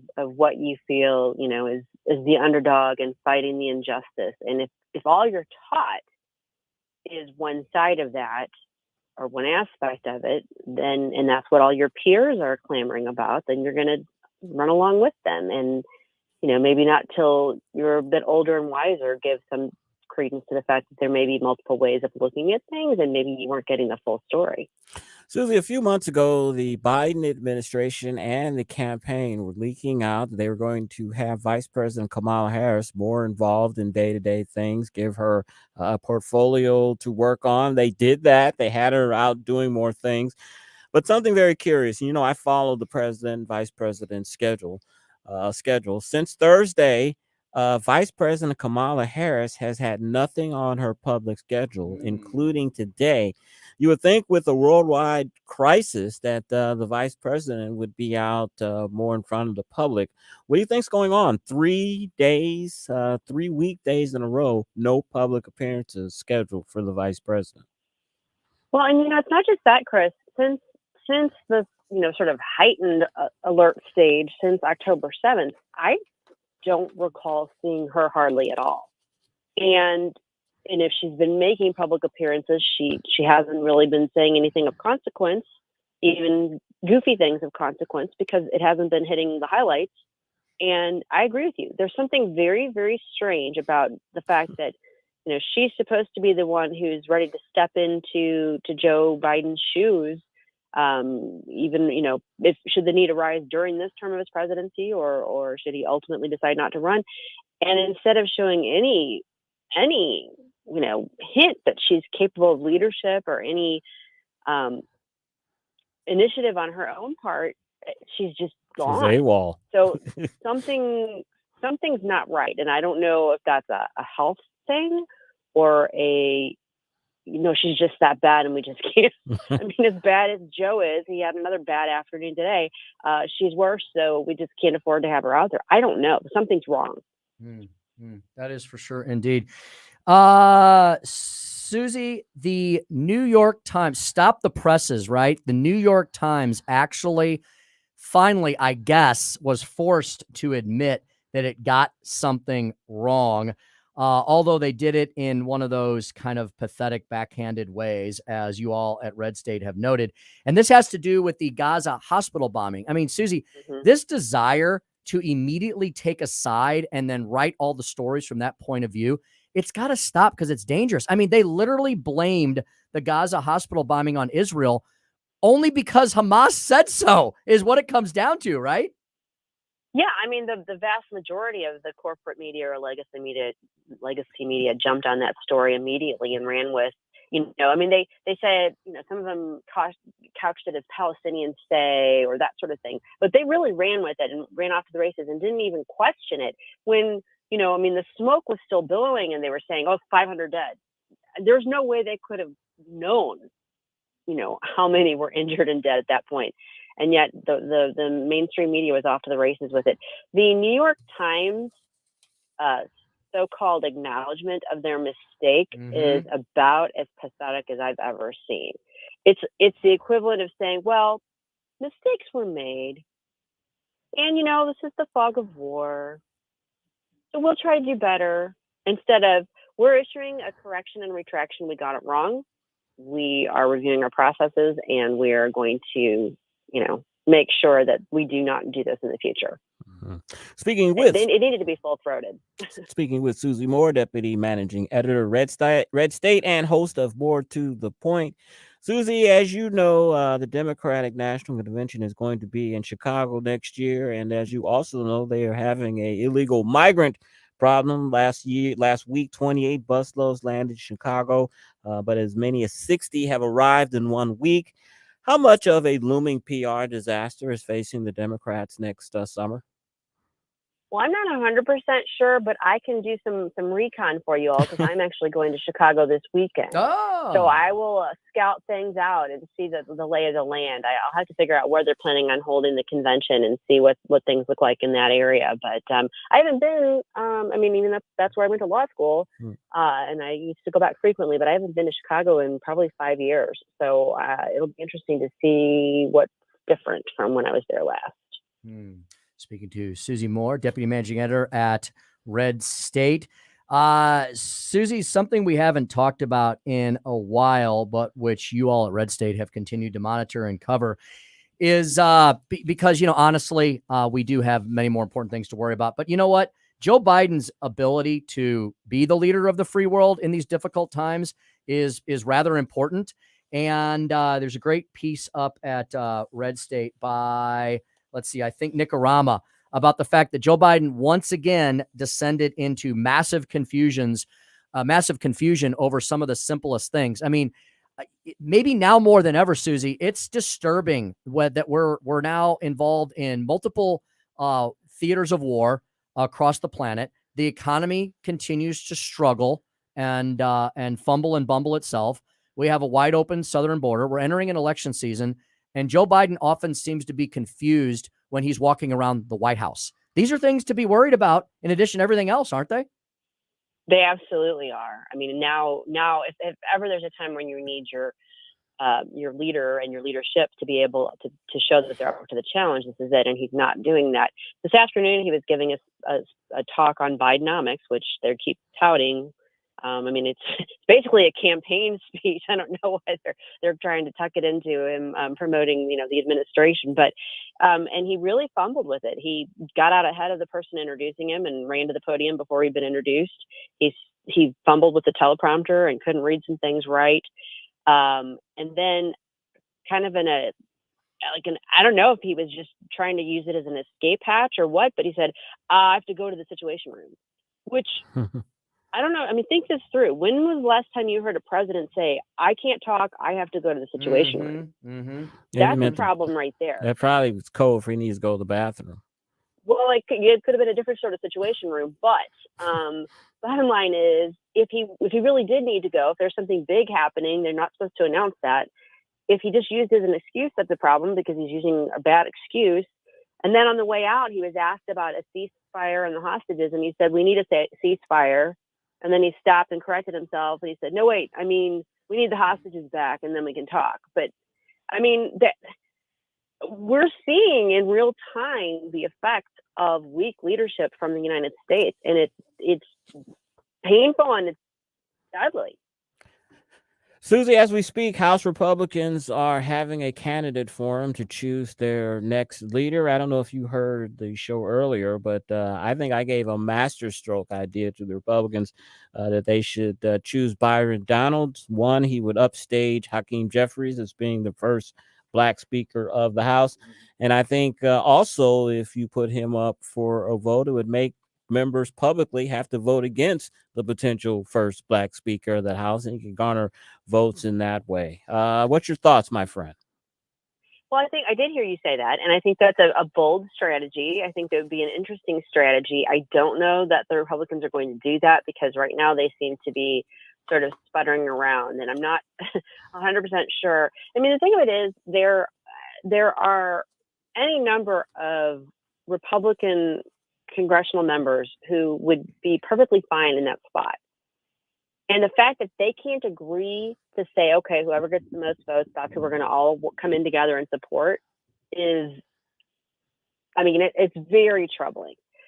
I'd be fine with Byron Donalds as the speaker. I was okay with Kevin McCarthy as the speaker. I would have been fine with Steve Scalise. I would have been fine with Jim Jordan. And I think the vast majority of the American people, particularly the ones who vote Republican, would be fine with any of these people if they could just get their act together and decide on it and get moving. It's ridiculous. Susie, what is coming up this week on the More to the Point commentary? What should folks be listening for topic-wise from you? Well, I never know until the day before what it's going to be, but today's was about the privilege that some college students assume that they hold with regard to being able to take certain stances and not have it affect their employment prospects, and how naive and how woefully uneducated that opinion is.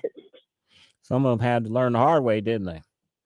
They did. They did. And, I mean, it's one of those things where it's like, okay, I'm not a big fan of cancel culture, but I also recognize an employer has every right to say, hey, you're espousing views that we consider dangerous and bad, so we do not want you to work for us. Mm-hmm, mm-hmm. She's at Smoozy Q on Twitter. She's the deputy managing editor of Red State and host of the More to the Point commentary here exclusively at News Talk STL. Susie, thanks so much for joining us this afternoon. We always appreciate all of your analysis and insight. Thank you, Susie. Thanks, y'all. Have a great evening. You too as well. All right, it is 5:40 in the PM. Chris, we're gonna have a jam-packed final. So we usually try not to overload ourselves in the final segment, but this fellow was available, and so Katie snagged Grover Norquist for us this afternoon. Grover always has a lot to say about everything. You know what, Chris? I think this is the first time we've had him on since he was at Burning Man. I think that's true. Yeah, we had a representative of his the week after Burning Man, but it's the first time. So yeah, give us an update on Give us a little update on getting stuck in the desert and all of the topics that Americans for Tax Reform is following. We can ask Grover about his thoughts on the current kerfluffle in Washington, D.C. regarding the speaker's race issue, and also the brand new editorial that he put out last week in the Wall Street Journal. The data proves government spending is too much. Why does he say that? And what should we do about it? All of that and more is straight ahead here on the Tim Jones and Chris Arps Show. You're listening to 101.9 94.1. This is News Talk STL. Like and subscribe to us on Rumble. News Talk STL.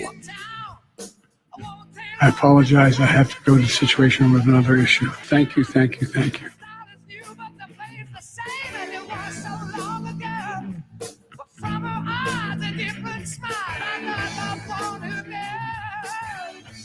From the Michaels Flooring Outlet Weather Center. I'm First Alert 4 Chief Meteorologist Steve Templeton. And have a nice night tonight. Low down to 61 degrees and then a high of 79. Still on the mild side here for Tuesday, but more clouds and even a slight chance for a little sprinkle or spot shower in the afternoon to evening.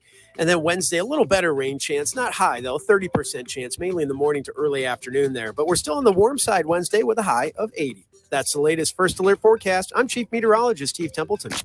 On the next, Larry Connors, USA. The Middle East continues to boil.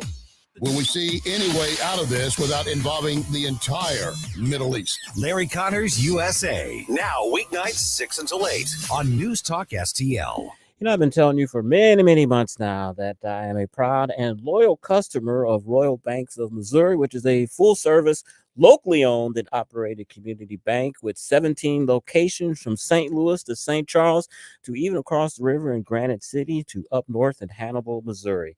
Royal Banks offers a full range of financial services to cover all your personal and business banking needs, as well as access to over 200 ATMs. And given today's news headlines in the banking industry, it is reassuring to know Royal Banks of Missouri has the highest financial ratings in St. Louis for stability and strength. That's Royal Banks from Missouri, the community bank that is in your community. Visit them on the web at royalbanksofmo.com. Hey, it's Tony Colombo for my friends at A Plus Plumbing and Drain, and they truly are our friends because they have done it all at our house over the years, from putting in a new faucet to installing a whole new bathroom from scratch. The team at A Plus has always done great work for a great price. A Plus Plumbing and Drain is a local family-owned business that can take care of all your plumbing needs and specializes in new construction and home renovation. Call A Plus for your next project at 636-288-7126 or through Facebook at A Plus Plumbing and Drain. Hey, Tony Colombo here for Gutter Pros. When Christine and I bought our new house, we knew the gutters were an issue, and after meeting the Gutter Pros team, we knew that they were right for us. Gutter Pros is your all-in-one gutter service team that offers a variety of affordable solutions, and they even offer free estimates, so there's no cost to you to find out if they are right for your home, just like they were for ours. If you're having a problem with your gutters, contact the Gutter Pros now, because with Gutter Pros, water goes where they tell it to. Call them at 314-656-7195 or visit gutterpros.com. This hour of Jones and Arps brought to you by Window World. Simply the best for less. 314-993-1800 or visit windowworld.com. Freak out. You freak, so chic. Freak out. Freak out. You freak, so chic. This is News Talk STL at 101.9, 94.1, 99.1 HD3 and newstalkstl.com. I'm sure you'll be amazed. Big fun to be had by everyone. It's up to you. Surely can be done.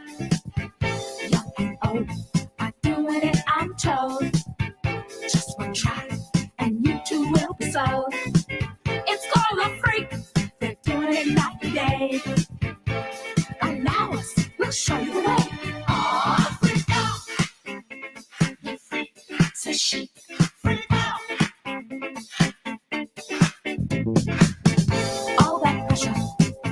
Some Republicans are furious that he's linking the aid for Ukraine, which has become divisive, in parts of Congress, to the aid for Israel. Just one tweet that popped up from Republican Senator from Ohio, J.D. Vance, he didn't mince any words. He wrote, I think what the president did is completely disgraceful. If he wants to sell the American people on $60 billion more for Ukraine, he shouldn't use dead Israeli children to do it, calling it disgusting. Is this going to be a problem? It's a problem for J.D. Vance, but J.D. Vance has no moral compass. He's somebody who has sold out his own constituents in pursuit of a cult of personality on behalf of Donald Trump. Ukraine and Israel are linked. 546 on the Tim Jones and Chris Arps show. Welcome home. And that is one of the many controversies in Congress right now, Tim, is the coupling of aid for Ukraine and aid for Israel at the same time. $100 billion. The president asked for that money appropriation during his address last week to the nation. We know why they want to couple them together. Ukrainian aid is very controversial right now. It's a lot of members in the Senate and the House don't want to give aid to Ukraine. Of course, Israel is our number one partner in the Middle East. They are our friend, our ally. So we are more than willing to give them their aid at this time. What's your thought? Should these be two separate issues or should they be coupled together? I don't think it's a bad idea to consider them separately. I do appreciate the richness of that was a congressman, right? That was some random congressman there, Jake Ockenschloss, I think, who said that people who want to link these two things together have no moral compass. What about the people, Chris, who compare Hamas to freedom fighters? Maybe he needs to look in the mirror of his own party before he starts lecturing Republicans on wanting to choose things separately. Here's the problem. The left thinks that if you oppose any additional funding for Ukraine without accountability, that you're somehow a puppet of Putin. There are lots of Republicans who want to send more money to help the Ukrainian effort out, but they just want to know what it's going for. Yeah. They're staunch defenders of Ukraine, but the minute they say, hey, Biden, where's this going? And the administration and members of Congress that are for this Ukraine aid, they're terrible at selling it. What I've read and what I've heard, there is $60 billion that is allocated for Ukrainian aid. But 30 billion of that 60 or 70 billion dollars is not direct aid to Ukraine. It's money to build up the weapon stockpiles that we've sent over there. But unless you hear me saying that or you hear others saying that, we don't know that. We think this is entirely 60 billion for Ukraine. And so just terrible at messaging. But how many times have we said the Republicans are horrible at messaging? Yeah, it seems like that everyone in D.C. doesn't seem to really know how to get their message across. Democrats used to be much better at it, but now there's like just these demands that come out. More money for Ukraine. Well, why? Well, we don't know. Just because. We need to help them, No detail behind the dollars. Excellent. And as promised, our next guest, Grover Norquist, president of Americans for Tax Reform. Welcome, Mr. Norquist, back to the Tim Jones and Chris Arps show. Absolutely. Good to be with you. Before we get into the burning, pressing issues of the day, no pun intended, we'd like to know how did Burning Man go this year? It was great. My goodness, I'm not allergic to it. Okay. It went well. Burning Man is 1 week, but there's a month where the city, Black Rock City, is built. And then several months when it's taken apart. And what happened, it's on a salt flat. So it's not sand. It's not a desert. It's a desert technically because there's so little rain, but it's not a sand desert. It's dirt. It used to be a sea. And a million years ago, fish started dying and plants started dying and the sea filled up and now it's completely flat and it's all just dirt. They race cars on it and planes on it and so on because it's so flat for so many miles. And Burning Man is a city brought together. 75,000 people show up. Wow. They bring tents. They bring RVs. vans to sleep in, and everybody has a space that's allotted to them as they come in, and there's a huge amount of artwork that's built ahead of time and during. It is, when somebody says, "What's Burning Man?" It's whatever you want it to be. There are people who spend their time with the art. There's music. There are all sorts of things. I do a series of lectures, and I've done stand-up comedy out there. People do different things, and there are different camps that live in different, like hundreds of camps where groups of people get together and share cooking the food, because there's nothing there except what you bring. You want to eat something during that week, you bring it, and you take everything out with you. So I enjoy it. I've gone for 10 years. What happened was it rained for 2 days towards the end of Burning Man. If your plans were to leave those 2 days by driving your RV, your van, your truck out, that wasn't happening because it was mud. And there were some people, you may have seen the pictures, walking 6 miles to the nearest road. And that was kind of interesting, carrying all your stuff with you. But my plan was always to leave on Monday, and Monday night at midnight, it was dry enough to take my RV out, no problems at all. So while there was a couple of days where certain areas were muddy, like where I lived, because we were in a depressed area, but you walk 50 feet away, it was no problem at all. Amazing experience. Well, Grover, on the heels of that, you came back and started diving into trying to solve some of the problems that the U.S. government continues to create for us. And I want to talk to you about a great piece that you just published in the Wall Street Journal with Vance Ginn, who was in the Trump White House in the Office of Management and Budget. The data proves that government spending is too much. Grover, that's probably an understatement. It's gotten to be astronomical, but you actually come up with, Mr. Ginn, a common sense solution to this if legislators would just have the courage to apply this. Talk about how out of control spending is and what we could do to rein it back in. Sure. The reason this came up is because the Taxpayer Protection Pledge, which Americans for Tax Reform going back to 1986 has offered to congressmen, senators, presidents, and then state legislators and governors, is easy. I promise not to vote for any tax increase, no net tax increase.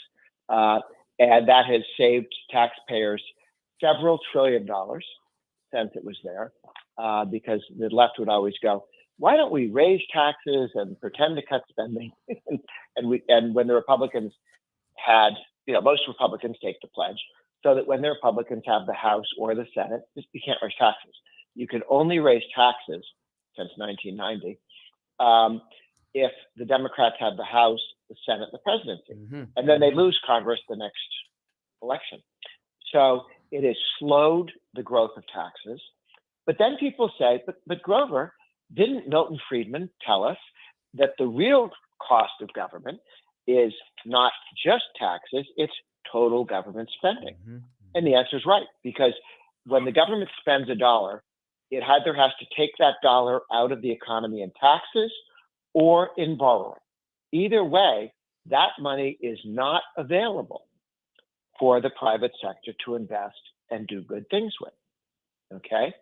So what do? Because you have a pledge that says, I promise not to spend too much. Well, what would that look like? I promise not to spend too much. The pledge not to raise taxes has a lot of support because it's pretty, on Tuesday, you did or did not vote for a tax increase. We've never had somebody go, oh, I didn't break my pledge. Yes, you did. Or no, you didn't, because it's obvious. How do you rein in spending? What do you do? So what we did was came up with, in all 50 states and nationally, what should the budget this year look like for Missouri or Illinois or Texas, all 50 states, if the government cost did not grow any faster than your paycheck? How about that? How about if government didn't become more expensive to you as a percentage of your income? How would that be? Federal, state, local.